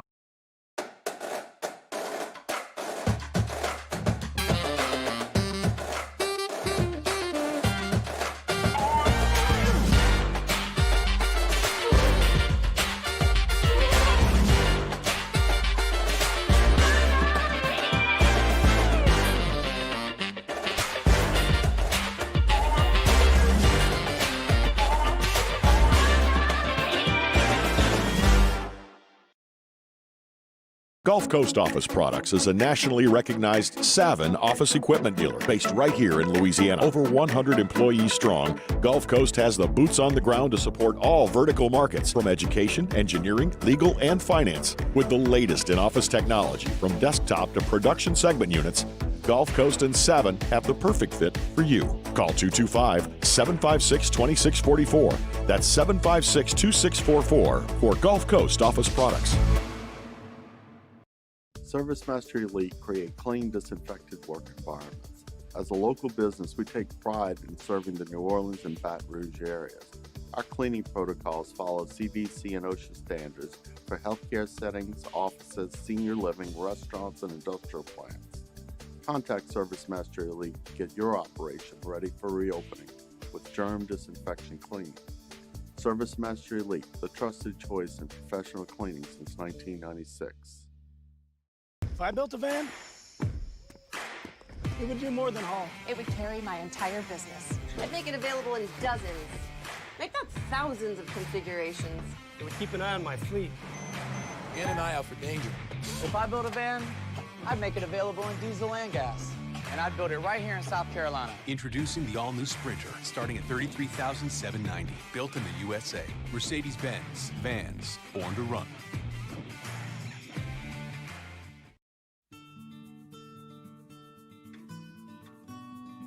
This is a house call. This is a follow-up appointment. This is a diabetes checkup.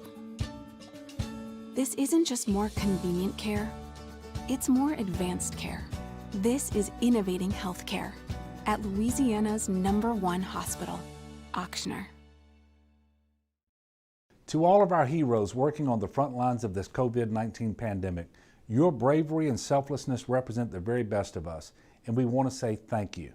I'm asking everyone around the state to join me in celebrating the heroism of our healthcare professionals on the 19th of every month at 1900 hours, that's 7 p.m.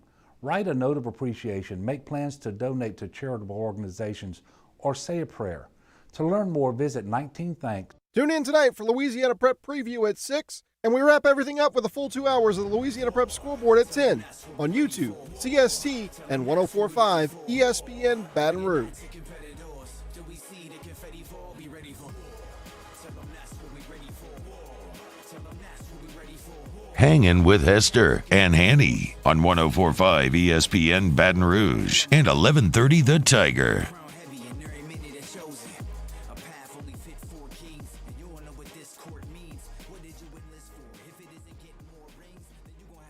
Your leader in the clubhouse is Abraham Answer. Shoots 67 to yeah, we all had that.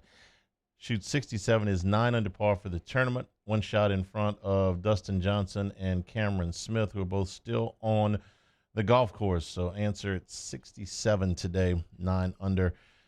9 under for the tournament, but it is a crowded leaderboard. Lots of people right on his tail. So we'll continue to keep you up to date on what's going on at the November Masters. We're brought to you today by Supreme Rice, supremerice.com. If you're making a big pot of I think my goal for the weekend is to talk my wife into making some crawfish etouffee. She's really good at it, and we're going to have it with Supreme Rice. Supreme Rice at our home is always a perfect complement to any meal, can be for you as well. You know, if you're making some rice dressing for Thanksgiving. I mean, who doesn't have rice dressing at Thanksgiving? Make it with Supreme Rice. Support our Louisiana farmers, because all Supreme Rice is grown, milled, and processed right here in South Louisiana. Support our Louisiana farmers down in Crowley, Louisiana since the 1930s. So whether it's for a gumbo, for a jambalaya, for that rice dressing, or just some simple rice and gravy, do it with Supreme Rice, whether it's the brown, the long grain, or the jasmine. All of them coming in the 5-pound bags now. Get Supreme Rice at any of your Walmarts, your Costco's, all of your AG food dealers. Supreme Rice and supremerice.com. Check it out for great recipes and more information. The college football weekend taking another couple of hits, another Pac-12 game going on the shelf today with Cal and Arizona State. Herm Edwards has tested positive for it, but we do have still, 85% of the games are still being played. Which game I don't know that you're looking forward to the most, but I do want to get another good look at Cincinnati tonight, because it's the one of the few games that's on tonight. We're going to watch Minnesota and Iowa too, but which is a better matchup. Cincinnati is 4-touchdown favorite over East Carolina. Mm-hmm. But I haven't seen them since the very beginning of the season. And I just got an idea tonight, Jake. It's not one of my picks, but Cincinnati may want to put on a show tonight. Yeah. They know that they have a captive audience for a Friday night primetime game. They wish, I'm sure, that they had a better opponent. East Carolina's 1-5. But every chance that they get to make an impression, this will be one of those chances, not because of the opponent, but because of the time slot. Hey, look at us. We're really good. Oh, without question, when you get a chance and an opportunity to be on ESPN, to be the only show in town, because like you said. Almost the only show in town. But as you said, though, I mean, you got Florida Atlantic, Florida International. Not worried about that one. The Big Ten game's going to draw some audience tonight, and they're on at roughly the same time. But that was going to be my next point. Ohio State's not playing this weekend. Mm-hmm. Ohio State fans probably going to be more likely to watch Cincinnati than they are Iowa and Minnesota. And I know it sounds crazy because they're in the same conference, but just knowing the layout of how things work up there. So you've got a lot of eyeballs, to your point. And, yeah, the East Carolina Pirates, that doesn't matter. Going out there and putting on a show is what matters, and showing everyone, hey, yeah, you saw BYU do it to Boise State, but we're ranked ahead of BYU right now. We're in the driver's seat of these group of 5 teams, and we're going to show you that we belong in the conversation of being one of the 4 teams allowed in the college football playoff. So you have to take full advantage of this. You're on ESPN. The other games are not. Take full advantage. Do you think they're really good? I mean, do you think No, I do. do you think they are top? They're the 7th ranked team.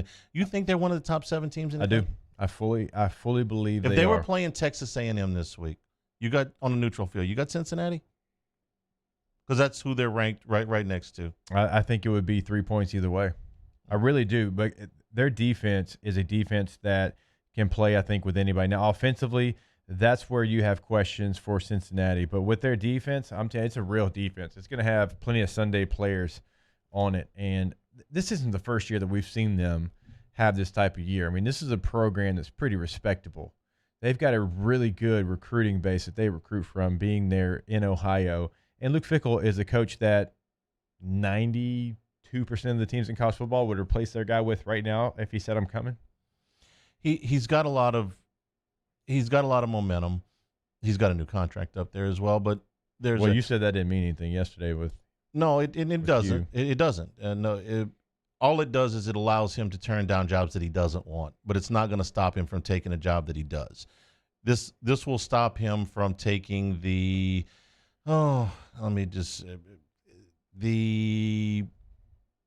Southern Miss job. That's a bad example. This will stop him from taking the South Carolina job if he doesn't want it.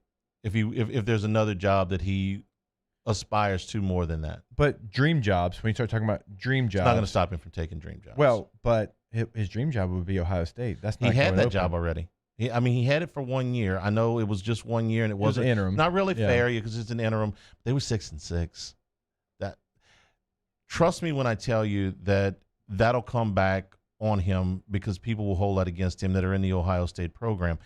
There are people that have influence at LSU that will tell you that they will never hire an assistant coach again, which I think is ludicrous, okay, because of something that happened with Mike Archer 35 years ago. They'll just, when they went into this last coaching search, like, we're not considering any assistants. Well, I think that's crazy. Bob Stoops was an assistant when Oklahoma hired him. Mark Richt was an assistant when Georgia hired him. Dabo was an assistant. Ed Orgeron was an assistant. Now, he had been a head coach before.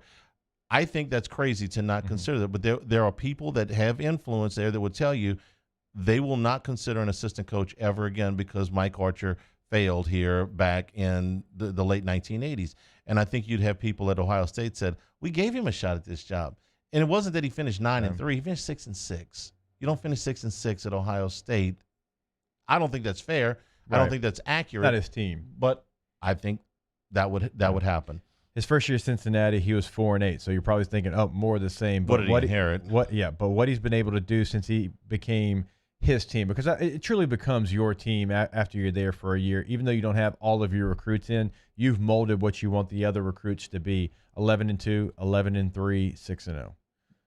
You know what job is the one that is realistic for him, and it's just dripping with irony because it could be open here very, very shortly.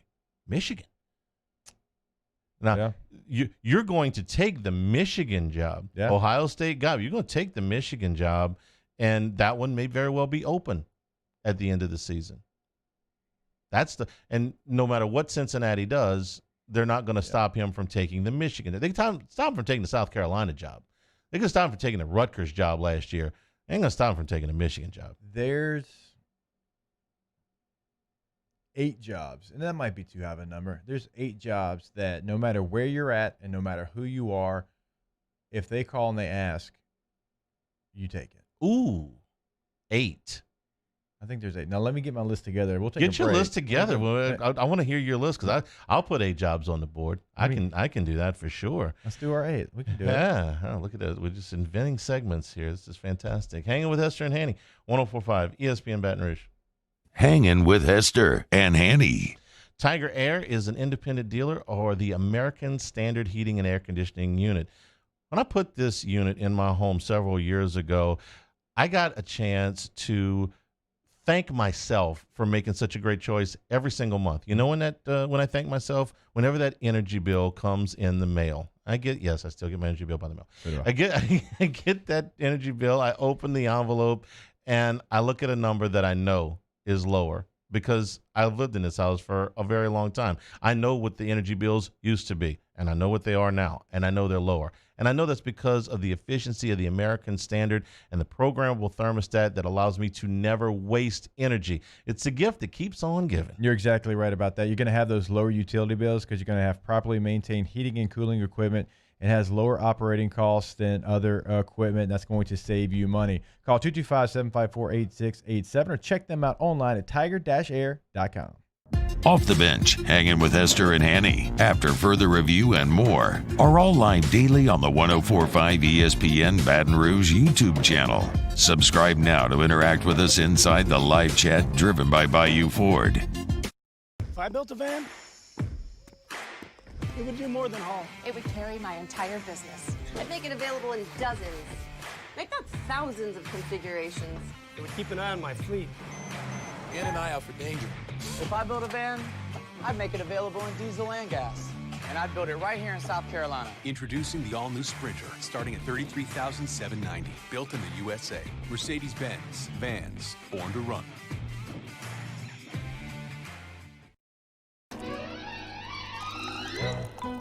Le posso offrire un caffè? Le posso offrire un caffè? Andiamo insieme da me, non c'è. Call Mr. Electric today for electrical repairs, upgrades, and installations. Our local nonprofits help build a thriving community for all, and now it's time for us to give back. So join us for 225 Gives on Giving Tuesday, December 1st, to build community and unite action. Learn more at 225gives.org.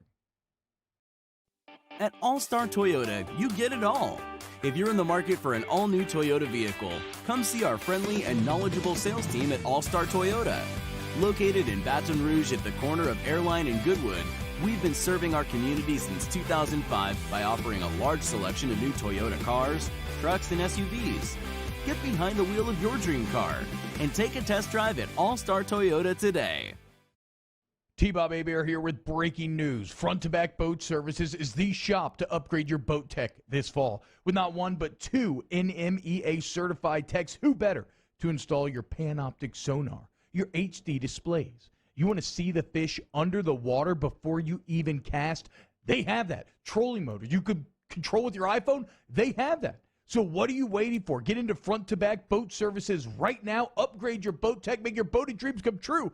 Front to Back Boat Services. You may not know about the 4Kids Foundation, but you've probably heard of the Zurich Classic.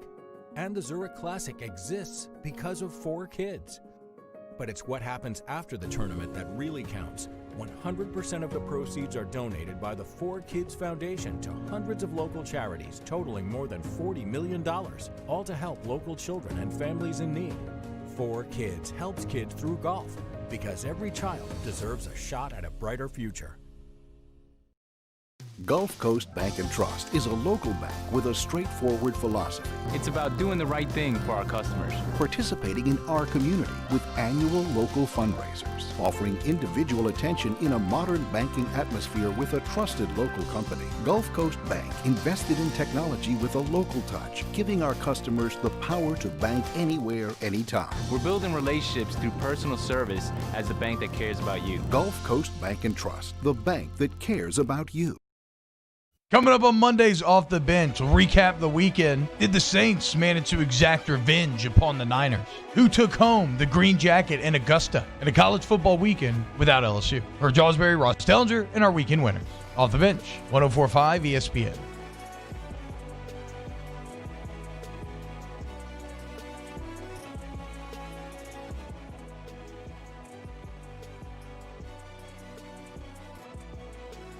Hangin with Hester and Hanny on 104.5 ESPN Baton Rouge and 1130 The Tiger.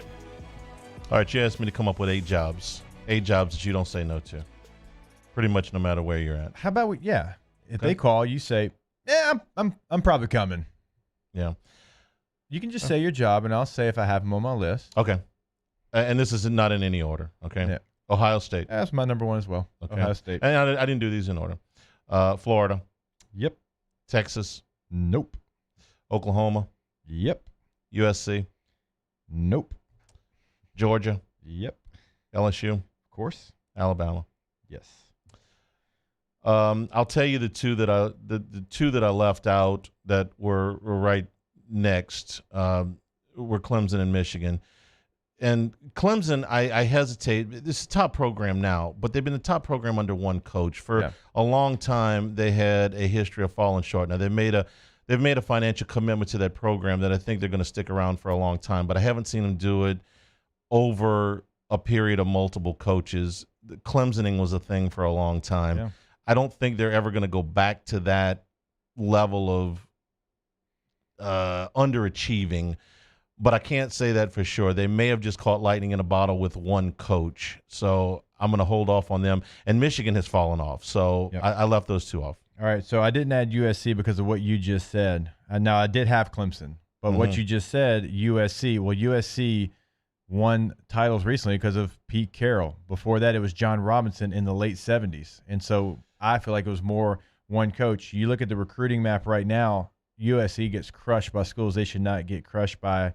And I think that was so much Pete Carroll and everyone that even was around him as assistants, and even all of that's worn off. And I just don't have USC because of the resources as well as a top job. I feel like they ought to be the top program on the West Coast. They should be. They should be. If they're right, nobody should be able to catch them in the Pac-12. But they haven't been right in a while. So. And you had Michigan, I had Notre Dame. Now Notre Dame comes with expectations, but it also comes with every benefit of every doubt. I can't argue with that. You can have everything in position to win at Notre Dame.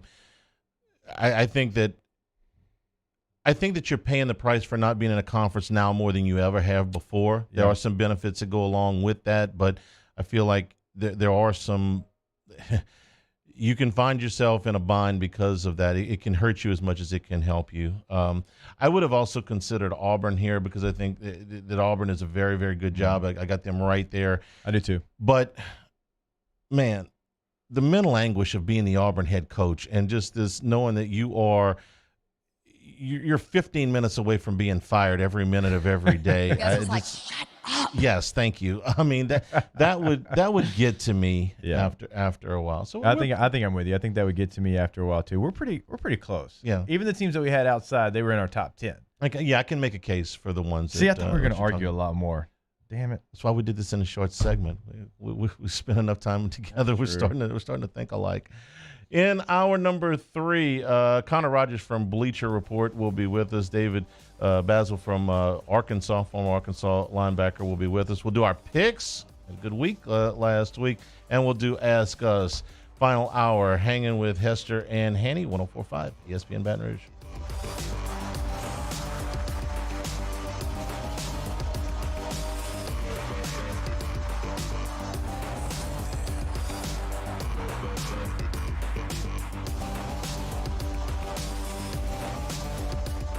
Hangin' with Hester and Hanny.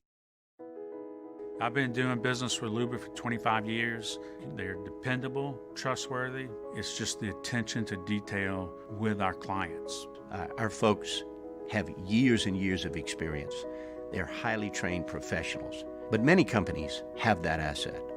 What I'd like to think makes Luba a bit different is that we use those talents in a way that truly is dedicated to serving the needs of the folks who depend on us. This isn't just another day. It's so much more. Kelly's life was put on hold when her Auctioner primary care doctor discovered a rare blood disorder. Her doctor connected her to an Auctioner care team of cancer, heart, and kidney specialists. With multiple primary care locations around Baton Rouge, same-day appointments, and online scheduling, we're relentless about keeping you healthy. Auctioner Baton Rouge, innovating healthcare for Kelly. Gulf Coast Office Products is a nationally recognized Savin office equipment dealer based right here in Louisiana. Over 100 employees strong, Gulf Coast has the boots on the ground to support all vertical markets, from education, engineering, legal, and finance. With the latest in office technology, from desktop to production segment units, Gulf Coast and Savin have the perfect fit for you. Call 225-756-2644. That's 756-2644 for Gulf Coast Office Products. At All-Star Toyota, you get it all. If you're in the market for an all-new Toyota vehicle, come see our friendly and knowledgeable sales team at All-Star Toyota. Located in Baton Rouge at the corner of Airline and Goodwood, we've been serving our community since 2005 by offering a large selection of new Toyota cars, trucks, and SUVs. Get behind the wheel of your dream car and take a test drive at All-Star Toyota today. Are you a licensed contractor? There's lots of good contractors in Louisiana doing work the right way, but unfortunately, too many unlicensed contractors are working outside the licensing requirements. Working as a contractor in Louisiana requires a license for the company doing the work. The Louisiana State Licensing Board for Contractors wants to help you get licensed to allow you to conduct work legally. It's not difficult to get the license. We can help you. Go to lacontractor.org for more information. Licensed contractors, it's the law. Gulf Coast Bank and Trust is a local bank with a straightforward philosophy. It's about doing the right thing for our customers. Participating in our community with annual local fundraisers, offering individual attention in a modern banking atmosphere with a trusted local company. Gulf Coast Bank invested in technology with a local touch, giving our customers the power to bank anywhere, anytime. We're building relationships through personal service as the bank that cares about you. Gulf Coast Bank and Trust, the bank that cares about you. ServiceMaster Elite create clean, disinfected work environments. As a local business, we take pride in serving the New Orleans and Baton Rouge areas. Our cleaning protocols follow CDC and OSHA standards for healthcare settings, offices, senior living, restaurants, and industrial plants. Contact ServiceMaster Elite to get your operation ready for reopening with germ disinfection cleaning. ServiceMaster Elite, the trusted choice in professional cleaning since 1996. If I built a van, it would do more than haul. It would carry my entire business. I'd make it available in dozens. Make that thousands of configurations. It would keep an eye on my fleet. In and eye out for danger. If I built a van, I'd make it available in diesel and gas. And I'd build it right here in South Carolina. Introducing the all-new Sprinter, starting at $33,790. Built in the USA. Mercedes-Benz. Vans. Born to run.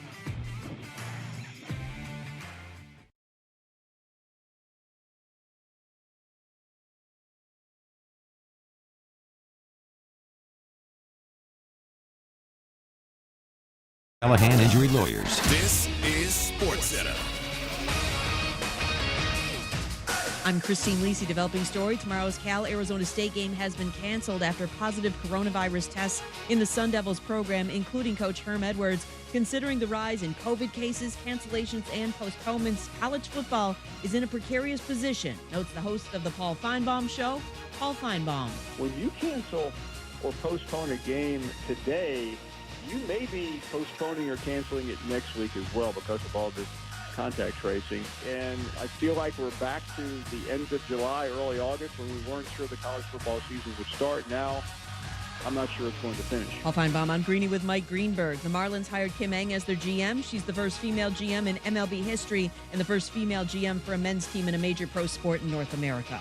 Former Notre Dame and Packer star Paul Hornung has died at the age of 84 after a battle with dementia. Cameron Smith, Abram Anser share the lead at the Masters on this day, too. Dustin Johnson, Justin Thomas are one back. Tiger Woods is 5 off the lead. Live coverage continues on ESPN TV and the ESPN app.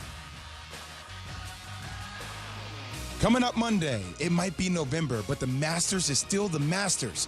Can Tiger Woods defend his title and put the green jacket on again? Keyshawn, J. Will, and Zubin, Monday at 6 Eastern on ESPN Radio.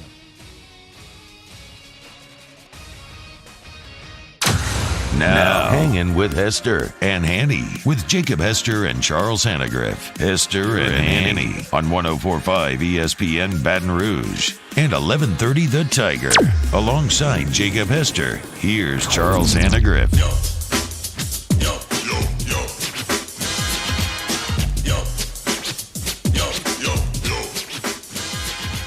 Hour number 3, Hanging with Hester and Hanny. Brought to you by Richard Sonda, home of the warm and fuzzy feeling. Joining us now from Bleach Report, Connor Rogers. We're going to talk a little NFL draft and things of this nature in college football. Connor, good afternoon. How are you? Good, guys. What's going on? How are you? We're getting ready to get into the football weekend, such as it is, with a few Southeastern Conference games on the shelf, including LSU's with Alabama. But we'll enjoy the weekend anyway. Connor, when you look at this draft overall, would you say this is a good draft, a mediocre draft, a below-average draft? And how much have the opt-outs influenced what you think about the talent level in this draft?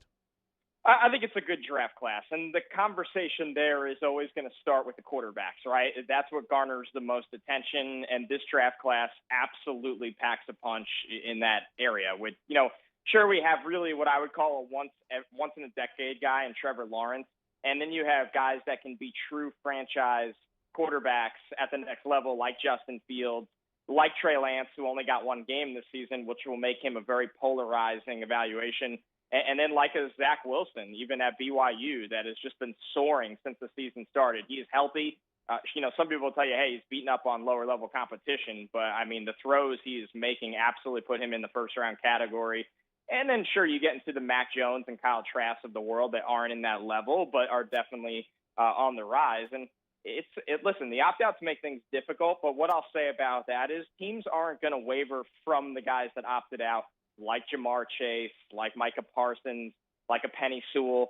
Those guys are top 15 players no matter what. The reason they were afforded the luxury, Caleb Farley falls into that category as well, they were afforded that luxury essentially is because they had done enough on film.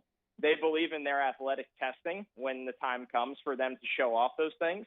And evaluators across the league look at a lot of those guys, not all of them, but a lot of those guys as round one players. And I think why, to wrap it up of why this is a good draft class outside of the quarterbacks is it's strong on the offensive line. It's strong at cornerback.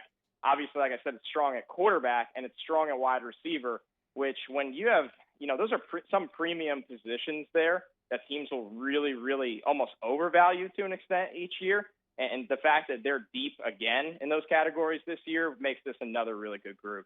Connor, I want to start at a guy that you mentioned there, and that is Kyle Trask. Last year, I was on the Clyde Edwards-Helaire just fan train. I mean, I was all about him. I was like, he's going to end up being a first-round pick. You and I had so many conversations about that, and I kind of have the same feeling about Kyle Trask because I saw him come into Death Valley last year and play that LSU team on a bum knee, and he did so many things well in that game. Now, last year, he held onto the football too long. This year, he's only taken 5 sacks. He's improved that so much, and I think there's a lot to like there. What for you is missing to put him in that top-tier quarterback group?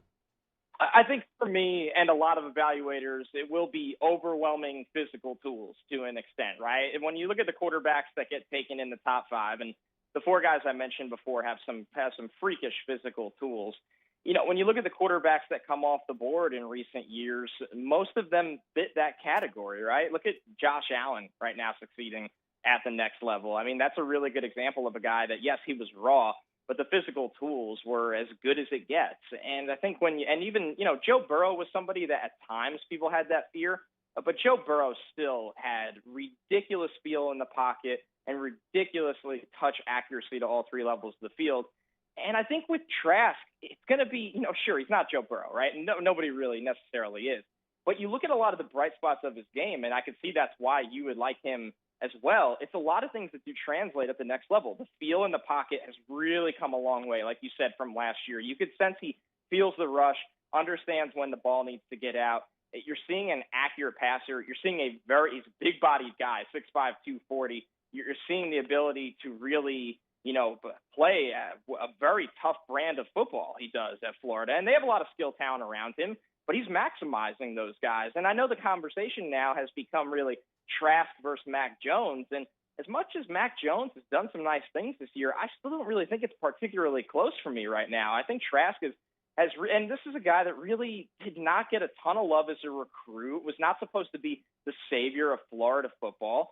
And he keeps proving everyone wrong. And we've seen a lot of quarterbacks that are drafted highly in recent years kind of be those certain kind of guys that overachieve, exceed expectations. And Trask is fitting that bill. Now, when teams go watch him throw is the question of, how will he look when you're seeing a class that has a Trevor Lawrence, that has a Justin Fields, that has the Zach Wilsons and the Trey Lances of the world? How will he stack up? How will his arms stack up against those guys? I think that's and of course, mobility, because those guys are just on a level that we don't see very often. How will he stack up in those categories? Bryson DeChambeau just triple bogeyed number 3 to bring him back to even par. The pre-tournament favorite is on the verge of not making the cut. Just had to throw that in. All right. Connor Rogers from Bleacher Report is our guest. Connor, where do you have Terrace Marshall right now in your ratings? Man, he's climbing. He's right in the back end of round 1. And that will shock some people when you look at a class that, only so many guys can go in round 1 at the wide receiver position. Jamar Chase, even with the injury, Jalen Waddle is still right there for me. Kadarius Toney from Florida, somebody that's been on the rise. We have Rondell Moore. Chris Olave. This is I'm sure I've missed a million different names. But Terrace Marshall is somebody that you sit there and go, well, what more do you want to see from the guy for him to not be in the top 32 of this class? And, I think these things always come down to, I don't agree with this, but a lot of people will tell you it comes down to maybe 40 times or testing. And I think he's got that. That's the important thing with Marshall, where he's been productive. Even when he was the number 3 guy in that historic LSU offense, the guy was a touchdown machine. And now you look at this year, well, he's the same guy. The volume's just a much higher rate because there's no Jamar Chase, there's no Justin Jefferson on the field. So now that volume skews towards him, and he's taking advantage of that to the fullest level. I think what you like about Marshall is he's shown you to be a guy that can win over the top, but he's also a guy that they're starting to get involved in the short passes to make a move after the catch and create, chunk plays for the LSU offense. So Terrace Marshall, to me, is right in that top 32 range. Kind of reminds me a little bit of Denzel Mims out of Baylor last year, a big-bodied target, goes up and wins you the football. Not an easy guy to tackle, a guy that has the deep speed to challenge vertically over the top. So I think everybody is very excited about his rise, and I think everybody near LSU expected this, but maybe the rest of the country didn't. Yeah, one of the best young men you'll come across as well. Another LSU player that opted out, not Jamar Chase. Let's go to Tyler Shelvin. Tyler Shelvin opts out of the season. He is someone who's close to the top of the defensive tackle rankings, but a lot of people want to know, what's he going to look like at the combine? He's dealt with weight issues at LSU. Is it as simple, Connor, to say if he's healthy and if he's in shape, he'll be drafted somewhere in the first round? Yeah, I could see it. Now, you have to wonder how our team's starting to value nose tackles, right? And it's not a knock on Shelvin. He's proven it at the highest level. He is somebody that is enormous, and that strength and power is always displayed on tape. Somebody that can clearly push the pocket, somebody that can control his gaps, somebody on the interior that can really do it all. And now, I say that, how will teams value nose tackles? But let's not forget, Derek Brown is somebody that went in the top 10 last year. So now the thing with Derek Brown is I think teams will look at, like you said, how he took care of his body, maybe the mental makeup on a different level. Shelvin is somebody that has a lot to prove, and the film is very, very good. But once again, you can't come into the combine probably at like 350 pounds. I think that's just not what you want to see. I think you want to shed, and maybe there's a reason why he stepped away and said, hey, maybe I need the time right now to get my body right, to get myself right for the NFL, for NFL evaluators. And he probably felt good enough about that tape. I think for me right now, he's sitting in that day 2 range, but we've seen players like this kind of surprise teams, whether it's in the interview process, whether it's in the workouts and how they come in, where he might be sitting there and going, hey, we are just getting gashed up front and need a big-bodied player like this to anchor our front seven, and he has all the talent in the world to do that. Connor Rogers is our guest from Bleacher Report. Connor, you mentioned a couple of times there the Combine. We're about 2 months away from the All-Star games, the postseason All-Star games. We're 3 months and maybe a week or so away from what would be the Combine. Are evaluators, executives starting to consider the idea that there may not be a Combine, there may not be a Senior Bowl, there may not be pro days the way we know pro days, and some of these guys they won't have seen in over a year? Yeah, it's right. That is the way you lay it out and the way I've thought about it. That is very concerning. Now, I'm glad you brought this up because I did have a conversation with somebody in the know this week that basically their stance was, as we sit here and watch numbers surge across the country, their stance was there will be a Combine no matter what. Now, take that into account that maybe the numbers are different. Maybe protocols are different. Maybe there's no media there this year. And maybe it is strictly, meat and potatoes, nut and bolts of scouts in there doing what they need and getting the information that they need rather than it being a spectacle that the NFL has desired it to be. But all I'm told is over and over again is that the Combine is necessary for them, and there is obviously a lot of money behind it because it's backed by the NFL. We're seeing a lot of problems with college football right now, but the NFL is a different animal in terms of the budget they have to try to control things. So maybe it'll be some kind of bubble environment I could see. They'll have to be on top of this starting now. But everything from people I've talked to have indicated that there will be the Combine. Now, the Senior Bowl is the one that I'm wondering the most. All indication seems like it's going forward. But once again, guys, it's just been tough, right? You're seeing all these positive tests take place. Teams are showing up with a different roster on Saturdays, or teams aren't able to play at all. Will this still be going on in January and through February is the question that everybody has. How will the coverage be for it? Will they be able to play a game? Those are all the questions right now. And if you're an evaluator, you're going to have to get creative, right? You're going to have, and this might sound crazy to some people. Obviously, you have the tape in front of you for the most part. That is going to be your biggest tool, as always. But you're going to have to get creative. You're going to have to go back into even high school track numbers to get a read on, hey, does this guy's on-field speed match up with the last tracking of athleticism we have? Schools do laser times in the offseason. Can we use these? Can we buy into these? Are we going to be able to go work out a player, do private workouts, bring him to the facility? I think they'll be able to do those things, but the numbers and the volume that you could do it might be decreased. All right, Connor, I've got one more before we get you out of here today. Going back, seeing the quarterbacks that were taken in the first round, because there was a lot of debate about the quarterbacks, and it was a really good class, and they have shined so far. Joe Burrow, Justin Herbert, they've done it all season long. A small sample size of Tua Tagovailoa, but he's looked good as well. This looks like a quarterback class that has the potential to be one of those ones that we talk about for really a decade from now. It really does. And I think the one that you have to start with, in a sense, is Justin Herbert, because I could tell you for me, it was just, I felt, it was kind of crazy to see a player like that go in the top 10. And now you're sitting there going, well, he's showing everybody that people like me were very, very wrong. And it makes you wonder what was going on at Oregon, that he was that limited in that scheme. And now you look at him in the NFL, and the guy is doing what he does best. He's a mobile passer that can push the ball down the field. He looks phenomenal, and you have to feel really good about that if you're a Chargers fan. Like you said with Tua, small sample size. Now, I'll say this about Tua.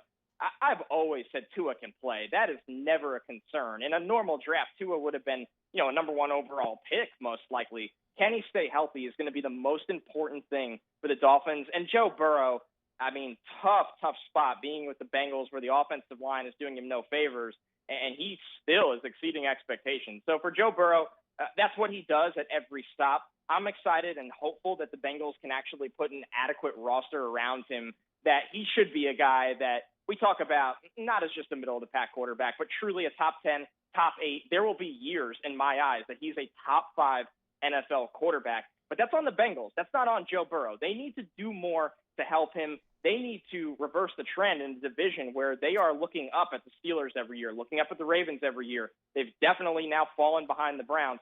Joe Burrow's the guy that can elevate them beyond that, but they got to get that roster right. Connor, we appreciate your time. Enjoy the football weekend, and we'll talk to you soon. Always good talking to you guys. Have a good weekend. Connor Rogers from Bleacher Report. We'll take a break. When we come back, it is time for our picks. We're going a little bit early today, but our picks are next. This is Hanging with Hester and Hanny, 104.5 ESPN Baton Rouge.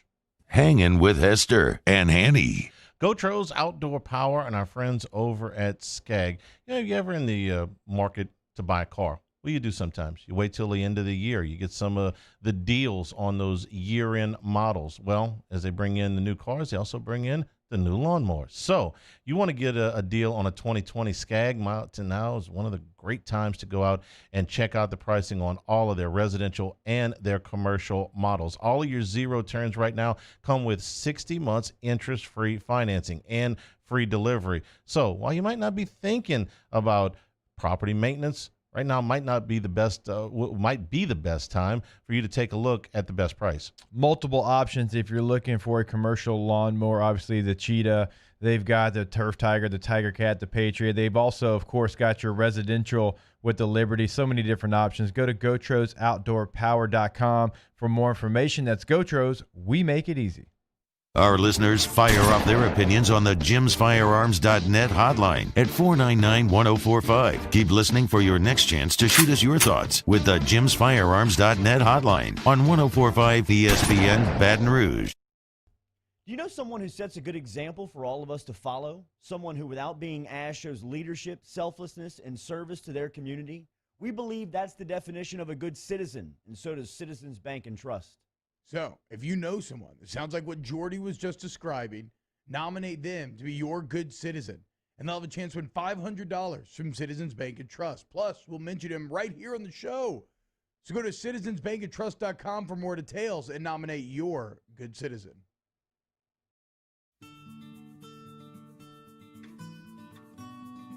This is a house call. This is a follow-up appointment. This is a diabetes checkup. This isn't just more convenient care, it's more advanced care. This is innovating healthcare at Louisiana's #1 hospital, Auctioner. To all of our heroes working on the front lines of this COVID-19 pandemic, your bravery and selflessness represent the very best of us, and we want to say thank you. I'm asking everyone around the state to join me in celebrating the heroism of our healthcare professionals on the 19th of every month at 1900 hours, that's 7 p.m. Write a note of appreciation, make plans to donate to charitable organizations, or say a prayer. To learn more, visit 19thanks.org. Thank you, and God bless. T-Bob Hebert here with breaking news. Front to Back Boat Services is the shop to upgrade your boat tech this fall. With not one but two NMEA certified techs, who better to install your Panoptic sonar, your HD displays. You want to see the fish under the water before you even cast? They have that. Trolling motor you could control with your iPhone? They have that. So what are you waiting for? Get into Front to Back Boat Services right now. Upgrade your boat tech. Make your boating dreams come true. Front to Back Boat Services. You may not know about the 4Kids Foundation, but you've probably heard of the Zurich Classic. And the Zurich Classic exists because of 4Kids. But it's what happens after the tournament that really counts. 100% of the proceeds are donated by the 4Kids Foundation to hundreds of local charities, totaling more than $40 million, all to help local children and families in need. 4Kids helps kids through golf, because every child deserves a shot at a brighter future.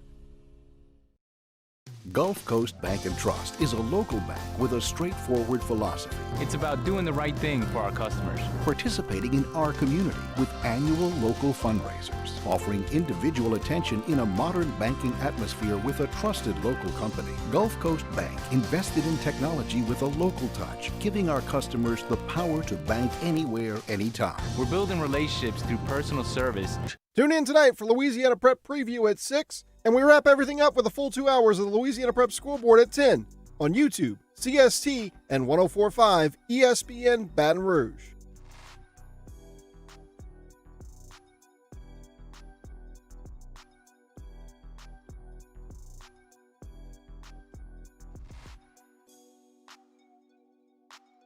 Hangin with Hester and Hanny on 104.5 ESPN Baton Rouge and 1130 The Tiger.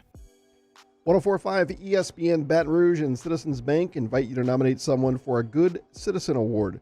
They could receive $500 from Citizens Bank, and we will recognize them live on air. Get all the details at citizensbankandtrust.com and nominate your good citizen. Time for the picks. We both went 4-2 last week. Updated standings, or you just boycotting that because I'm still winning? Why don't you tell them who's winning that double-digit underdog winning straight up? The category you invented. It doesn't matter. Somebody invented point spreads at some point and someday. But you invented in the middle of a segment. I started. Well, you had 2 weeks and you ain't got one yet. I'll give you. I have no problem. I'll pull them up because Craig Schilling, our loyal listener, both went 4-2 last week. Does so a we fantastic job of keeping up with our picks. Hanny on the year is 35-25. That's 58%. That's pretty good. I'm 29-32, 47.5%. But you know what? Underdogs, double-digit underdogs to win straight up. I'm 2-1 on the year. Really good. You're 0-3. Money lines. I didn't even take my own advice last week. I could have taken Liberty. I took Liberty with the points. I could have taken them to win the game straight up. I will give you credit for one thing too. Last week we went heads up on a game. We'd gone heads up on game 3 weeks in a row. I'd won the first 2. And you let me know about it. I did. And so I'll give you one back. You had Indiana. I had Michigan last week. So I'll take that. All right. Leading off here. This one is one of those stinky lines. So this is one that Jimmy and I stumbled on this stat, I think 2 years ago. I don't even remember exactly when it was, but it's just goofy. Unranked team favored over a ranked team at home. We got another one this week. It hits at like a 90-something% clip. Why in the world is Virginia Tech favored at home against number 9 Miami? Virginia Tech's 4-3. There's nothing spectacular about them. De'Aaron King's playing as well as anybody in the country right now. Why is Virginia Tech favored in this game? I don't know. I just know what the trend says. Take the unranked team when they are favored against the ranked team, and they're almost always at home. I mean, Virginia Tech -2. By the way, 94% of the money, according to Vegas Insider, is on Miami. 94%. Make it 95%. All right, I'm taking Virginia Tech. I'm taking Miami. You're giving me points against Virginia Tech, a team that lost to the Liberty Flames. I'll be that sucker. De'Aaron King gets it done. Miami wins the game, but they especially cover. All I'll right, take those 2 we're going points. heads up again here. All right, so you know how you talk about you get a live dog? You know, it's an underdog you feel is going to win. I don't know if I've got live dogs this week, but I got game dogs. I got dogs this week that are catching a lot of points where I get an honest effort. I get a team that's going to give me everything they got. They play hard. I got 3 of them this week. I'm starting with Wake Forest, plus 13.5 against North Carolina. Wake's rolled off now 4 wins in a row. Their losses were to Clemson and North Carolina State. I can kind of forgive that. North Carolina coming off of it's a rivalry game because it's Duke. It's more of a basketball thing. I get it, but they're coming off of a big win against there. But this is a team that lost to Florida State, lost to Virginia. I'm catching 13 and a hook here. Give me the Demon Deacons against North Carolina. I really, really like that pick. Almost went there. Thought about it even for my double-digit outright win. Didn't pull the trigger there. I did pull the trigger on Indiana again. I got Indiana -7 at Michigan State. Indiana, to me, is the real deal. I think Indiana is a really good football team. Are they top 10? I don't know, but they are a team that is one of the top 20 teams in college football. They're playing like it right now. Michigan State, Jekyll and Hyde, who knows what you're going to get. I know it's 7 points on the road in conference, but I like Indiana. I like the Hoosiers. Yeah, the only thing that scares me off there is that Michigan State real bad the first week, real good the second week, but against Michigan, who we don't think is very good, and then real bad last week against Iowa. I like that pick there. Indiana is very, very good. Notre Dame, monster win last week, right? I mean, the emotion, the double overtime, the rush to field. I've seen this movie before. Yeah. You're going to have a letdown the next week. In Boston College, here's another one of my honest dogs. I'm getting 12 points with BC. I will take them. Remember, Notre Dame, they beat Clemson last week. Okay, I'm not going to take that away from them. But this is a team that beat Louisville 12-7. You eked out a win against Florida State, who's not very good. Didn't exactly blow Georgia Tech off the field. 12 points, I'm going to take them with BC, another one of my game dogs this week. All right, I like Army plus the 3.5 on the road against the Tulane Green Wave. We saw Tulane struggle with Navy in the second half. They allowed them to come back in that game. Army's a much better team that runs basically the same system. Army, ranked football team. They should be ranked. Their only loss is to Cincinnati this year, and you're giving me 3.5 points. I like Army in this one. Yeah, good pick. Arkansas, another honest team. Work hard, right? I mean, they're going to go maybe out harder there. than anybody in the country. Listen, they should be a game better than they are because they were robbed at Auburn. Florida, big emotional win. We got to beat Georgia, man. We got to get over the hump. Yep. Cocktail party. That's our game. We win. We went out. We got them. We're just playing Arkansas this week? Yep. Okay, well, we got that. 17.5 points. Gimme the points. Another game dog. Arkansas plus 17.5 against Florida. I will co-sign everything you just said and throw that in my picks as well. Arkansas is not going to win this game probably outright. Florida's offense is really good, but the way that Arkansas plays, they will hang along long enough to cover that spread.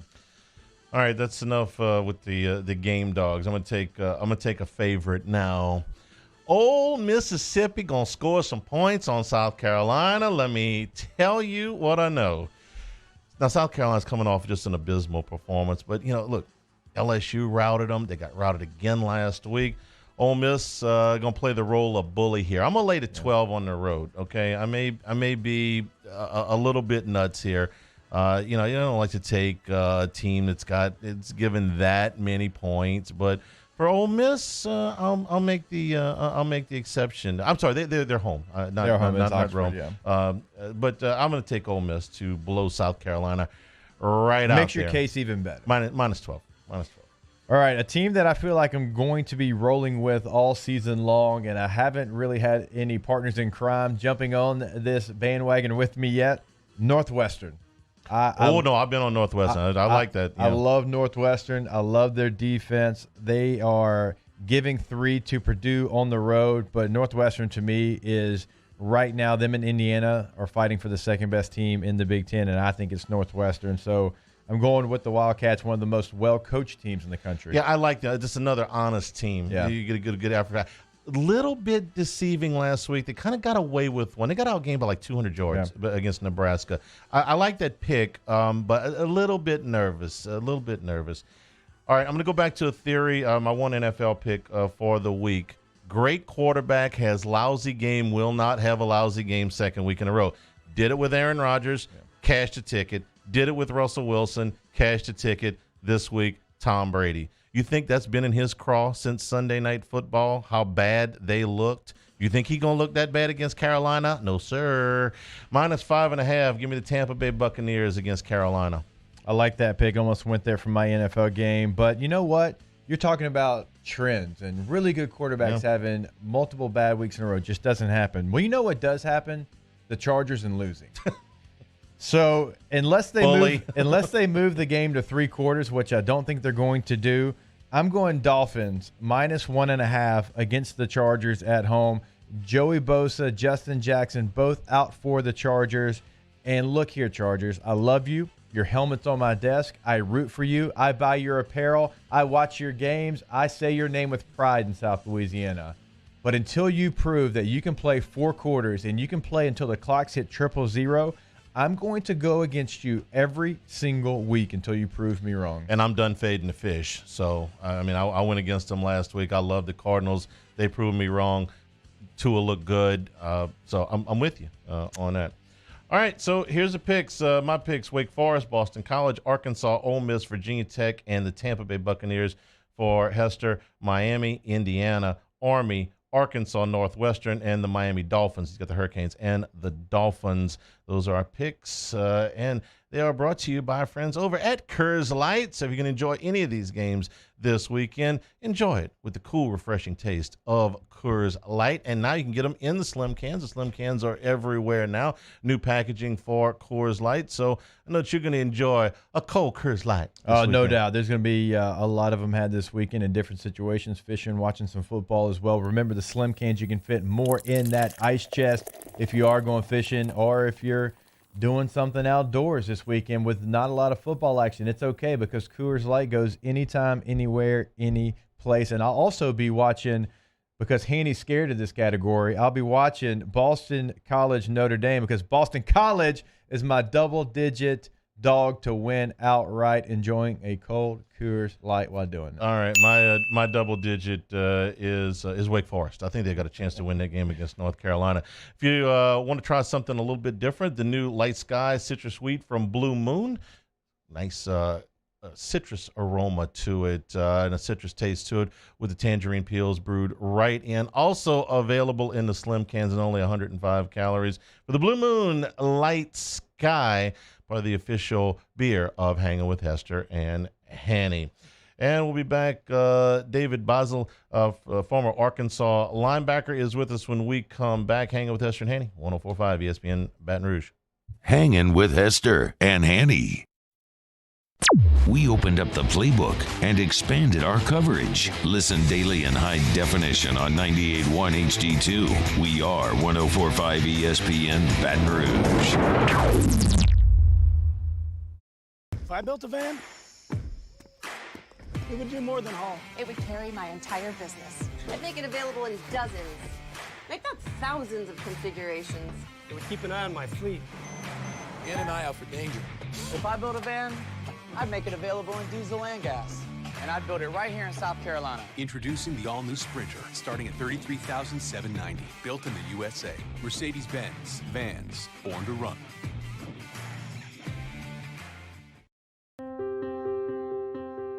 This isn't just another day. It's so much more. Kelly's life was put on hold when her auctioneer primary care doctor discovered a rare blood disorder. Her doctor connected her to an auctioneer care team of cancer, heart, and kidney specialists. With multiple primary care locations around Baton Rouge, same-day appointments, and online scheduling, we're relentless about keeping you healthy. Auctioneer Baton Rouge, innovating healthcare for Kelly. I've been doing business with Luba for 25 years. They're dependable, trustworthy. It's just the attention to detail with our clients. Our folks have years and years of experience. They're highly trained professionals. But many companies have that asset.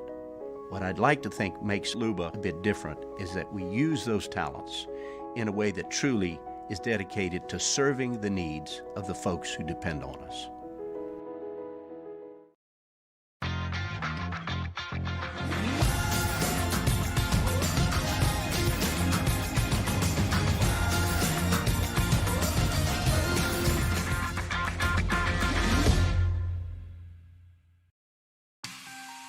From the makers of Blue Moon comes Light Sky. An extraordinary citrus sweet brewed with real tangerine peel, only 95 calories. Welcome to the light side of the moon.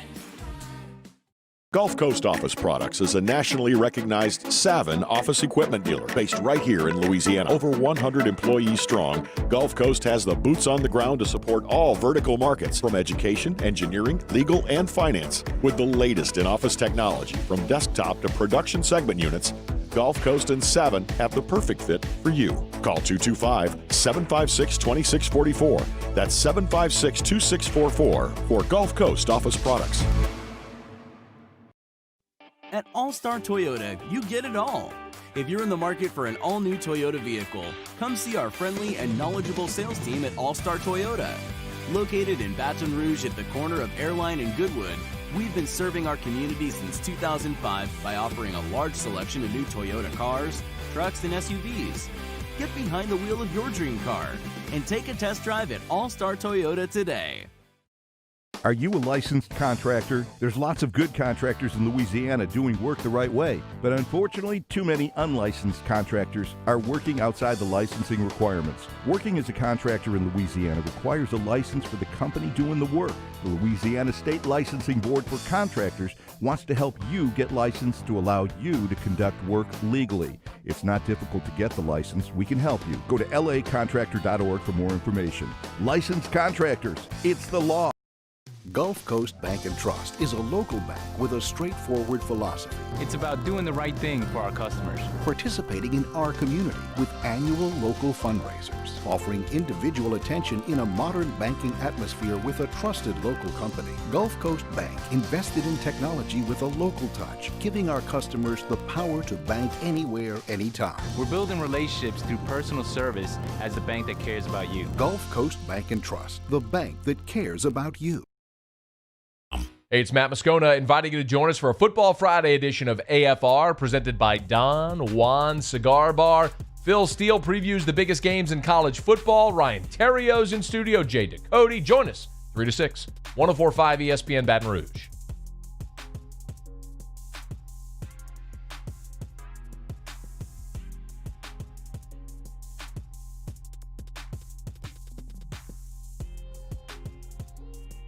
Hangin with Hester and Hanny on 104.5 ESPN Baton Rouge and 1130 The Tiger. And we're brought to you by Richard's Honda, home of the warm and fuzzy feeling. Glad to welcome back onto the show. It's been a minute. David Bazzel, he's a part of so many great postseason college football awards. You can catch him on 103.7 The Buzz in Arkansas. Of course, a captain of the 1985 Arkansas Razorback team as well. And in Gainesville, Florida, to cover one of the games that we're actually playing in the SEC this week. David, how you doing this afternoon?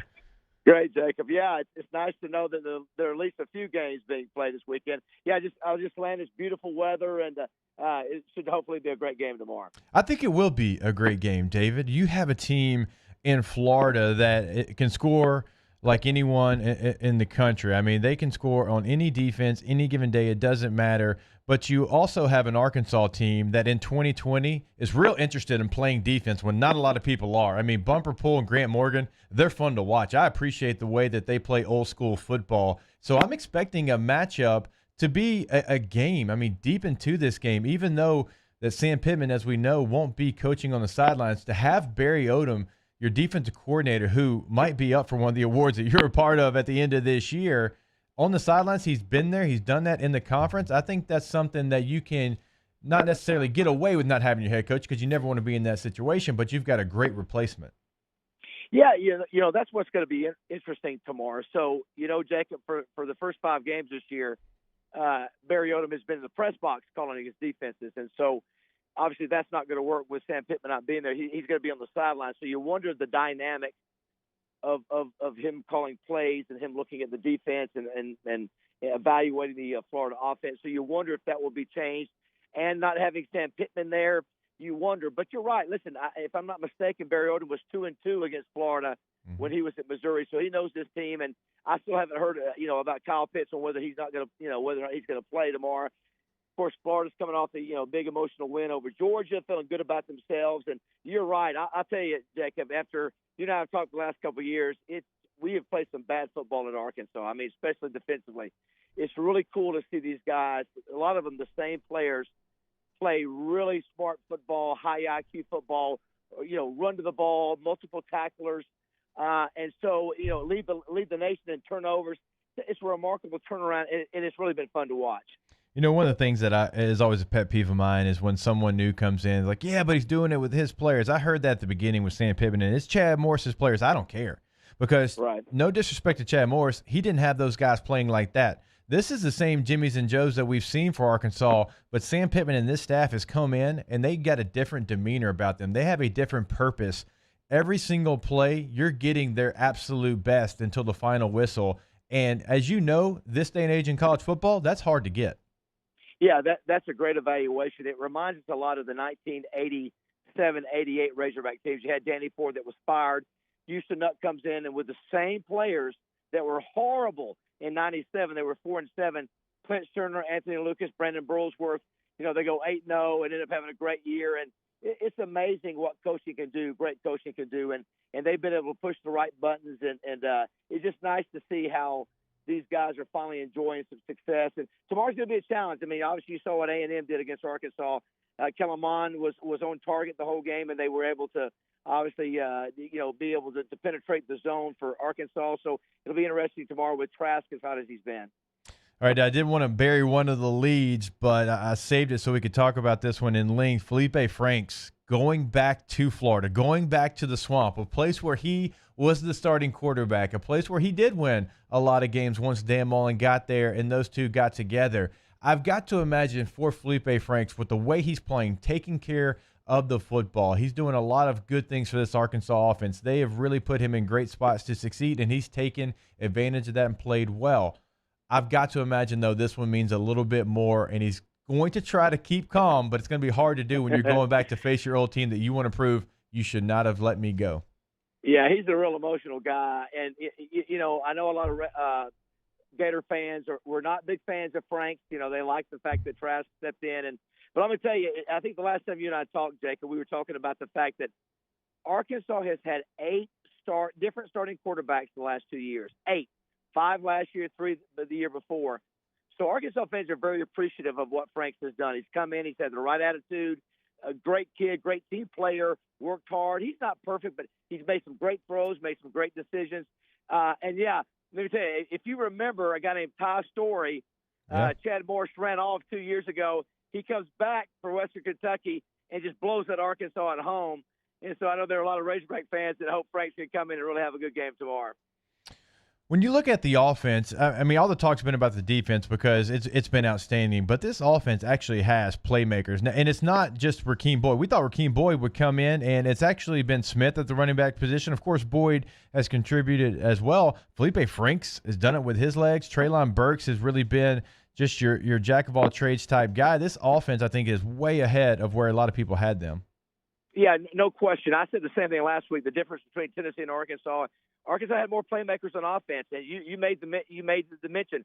Traylon Smith has been a big surprise at running back behind Boyd. You look at Traylon Burks, number 16. He's as big of a stud as anybody in the SEC. Woods at receiver, and Franks too. So you've got some playmakers there. The only weak point on the offensive line, Jacob, the only weak point on the offense is the offensive line. And they're getting better every week. They still have a long ways to go, but you definitely see some guys that can make a difference throwing and catching the ball and running with the ball. All right, since you're there down in Gainesville to cover the game, I've got to get the blueprint. What does Arkansas have to do? Because my partner and I here, we like them in this game to cover the 17.5 points. That's just too many for me for this Arkansas team. But give us the game plan where Arkansas not only covers, but they come out on top of this game and pull off the upset. Well, you guys must be good gamblers because Arkansas has covered every game this year, every one. And so I think the key tomorrow is going to be not giving up the big play, number one. They've really done a good job of not giving up the big play, making sure that everything's in front of them on the defensive side of the ball. And then it just, again, trying to create opportunities to get first downs. The problem is with Arkansas against A&M is that if they get in a situation where they're three and out, they're going to be in trouble. But if they can just be able to sustain possessions, they can make big plays. And the big thing, guys, turnovers. Arkansas is number one in the nation in turnovers. That's something we didn't see the last few years. My gosh, the fact that Barry Odom's come in there and inspired the defense to get turnovers. If they can get 2, maybe 3 turnovers or more, maybe Trask is off a little bit, I think they got a real good chance of covering and making the game competitive. You're exactly right. 12 interceptions so far on the season for the Arkansas Razorbacks. David, I know you've got to be a happy guy with the way Arkansas is playing, and you should be. It has been a quick turnaround. That staff deserves a lot of credit, and they deserve, honestly, to rack up all the Coach of the Year awards already, and there's still plenty of football to be played. David, enjoy the game. Best of luck tomorrow. Thanks, Jacob. Always good to talk to you. Finally good to talk about some positive about the Razorback football program. You're absolutely right. So I appreciate your time as always. Enjoy the trip. Buddy. Thanks, man. All right. David's right, though. So David and I have been doing radio hits together for probably going on 3 years now, right? Ever since I joined SEC Network there on Sirius XM. He's one of the guys that comes on a bunch, and it's been a lot of bad talk. Same thing with Clint Sterner. Like, I've had Clint on because Clint's great, but there's been nothing to talk about. Not like, we're 6-5, we're trying to get around. And like, South Carolina has those type of years. No, it's been, we got our ass whipped by San Jose State this week. I'm still basking in the sunshine of him calling us good gamblers. That's true. What a great compliment. Most people call it, you guys picks, you suck. But that guy. You're 58% on the year, Hanny. Don't say that too loud, okay? The gambling overlords will hear you. They do not like it when you talk noise about your record. So he said that. He said that. Right. Ask us when we come back. Hanging with Hester and Hanny, 104.5 ESPN Baton Rouge. Hanging with Hester and Hanny. All right, you hear me talk about the Tiger Athletic Foundation every single day because I know how important they are to the success of LSU athletics, not only on the field but in the classroom as well. And we know the adversity that they're facing this year, $80 million loss. We understand that those numbers are going to be devastating. That's why we need to help. That's why we have to have that go that I tell you about that never stops, because we are different here. We do have a go. We do have a passion. LSU and the Tiger Athletic Foundation is urging everyone to donate to the Victory Fund to help keep LSU student athletes going. That Victory Fund will provide financial support for the most critical areas of need, including scholarships, healthcare, and academic support for their student athletes. Your support, as I tell you all the time, is so critical to the future of LSU athletics. If you want to learn more information or if you want to donate, please visit victory.lsutaf.org. Football is back. Tune in Sunday for a full day of NFL coverage starting at noon with the Texans-Browns, followed by Bills-Cardinals at 3:05 and Ravens-Patriots at 7:20. Then, Monday night, the Bears host the Vikings.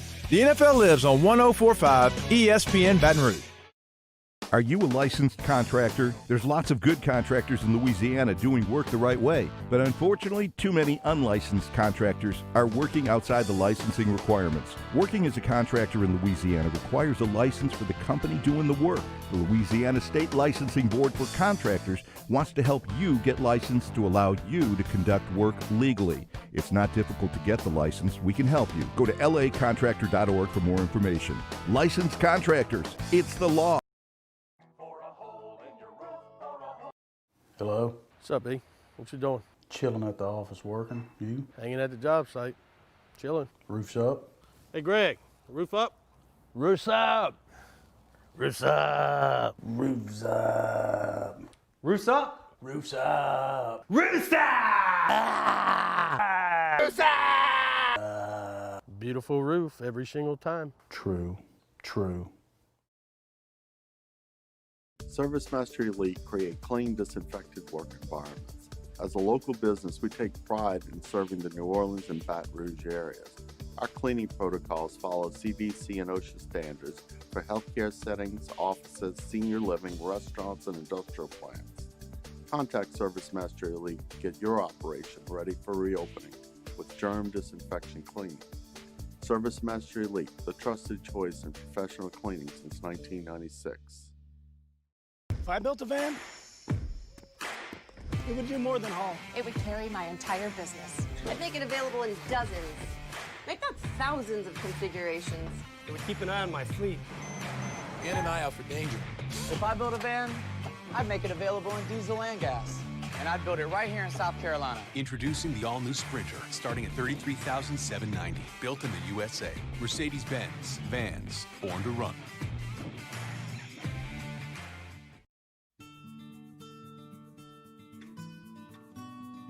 This is a house call. This is a follow-up appointment. This is a diabetes checkup. This isn't just more convenient care, it's more advanced care. This is innovating healthcare at Louisiana's #1 hospital, Auctioner. To all of our heroes working on the front lines of this COVID-19 pandemic, your bravery and selflessness represent the very best of us, and we want to say thank you. I'm asking everyone around the state to join me in celebrating the heroism of our healthcare professionals on the 19th of every month at 1900 hours, that's 7 p.m. Write a note of appreciation, make plans to donate to charitable organizations, or say a prayer. To learn more, visit 19thanks.org. Tune into a Monday edition of Jimmy Ott's Game Time, live from Ivar Sports Bar. Jimmy recaps the weekend in football, including Saints versus 49ers, and we host our Monday Night Football watch party. Tune in at 6 p.m. on 104.5 ESPN Baton Rouge.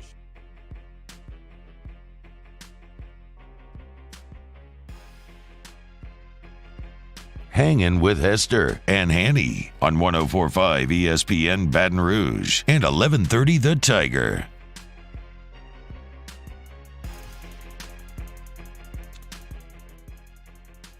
And we get into Ask Us in the Bayou Ford chat inside YouTube. Ask us, do you buy into the Friday the 13th superstition? I do not. As I said earlier in the show, I wore number 13 every day of my life until I got to LSU and was asked to wear number 18. There should be 13 floors on every single hotel. That is a dumb superstition. I don't buy into the Friday the 13th superstition, but I do get into routines.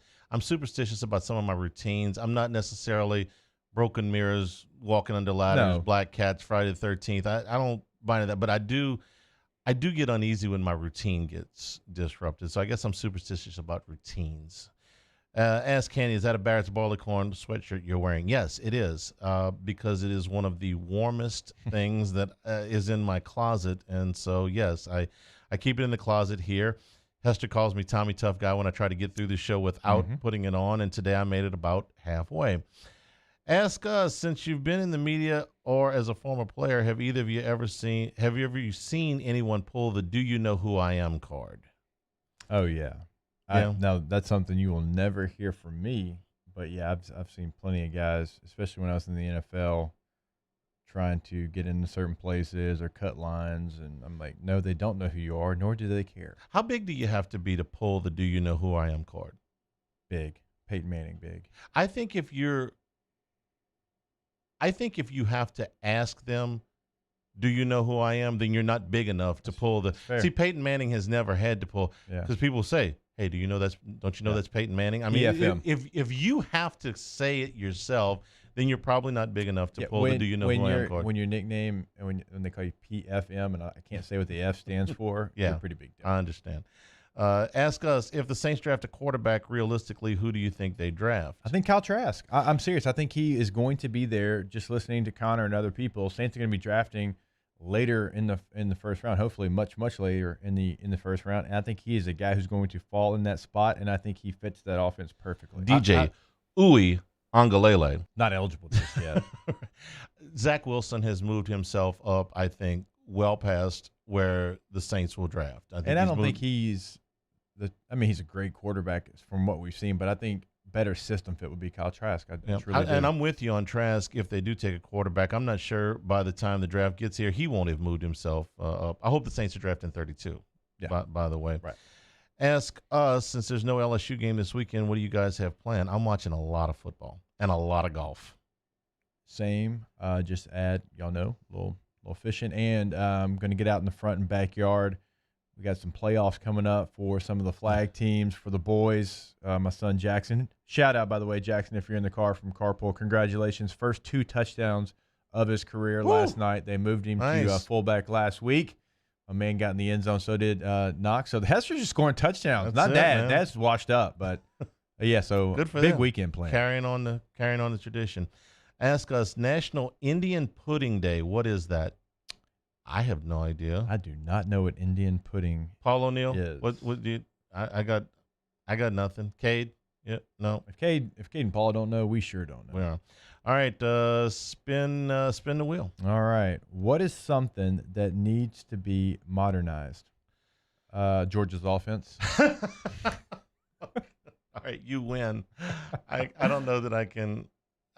Oh wait. No, I do have one. Ballots. Okay. We should be able to count ballots. Yeah, faster and more. We should be able to do ballots under something other than we did this 20 years ago, right? Mm-hmm. With the chads and everything. Yeah. You thought we'd had Hanging that fixed. chads, yeah. Instead, they're still counting votes 2 weeks later. All right, last one. See if we can get this one in. How comfortable are you speaking in front of large groups of people? Not one of my problems. Not one of my problems at all. It doesn't matter. It can be 5 or 500. That doesn't change my feelings going in. Public speaking is the most common phobia. Right. That more people fear. There's an old more people fear public speaking than death. So if you go to a funeral, you'd rather be in the coffin than giving the eulogy. I don't buy into that one, but for a lot of people, it's a problem. That's not one of my issues. Probably why we chose what we did. Yes. Have a great weekend, everybody. Stay tuned for AFR 104.5 ESPN Baton Rouge. Hangin. T-Bob Hebert here with breaking news. Front to Back Boat Services is the shop to upgrade your boat tech this fall. With not one but 2 NMEA certified techs, who better to install your Panoptic sonar, your HD displays. You want to see the fish under the water before you even cast? They have that. Trolling motor you could control with your iPhone? They have that. So what are you waiting for?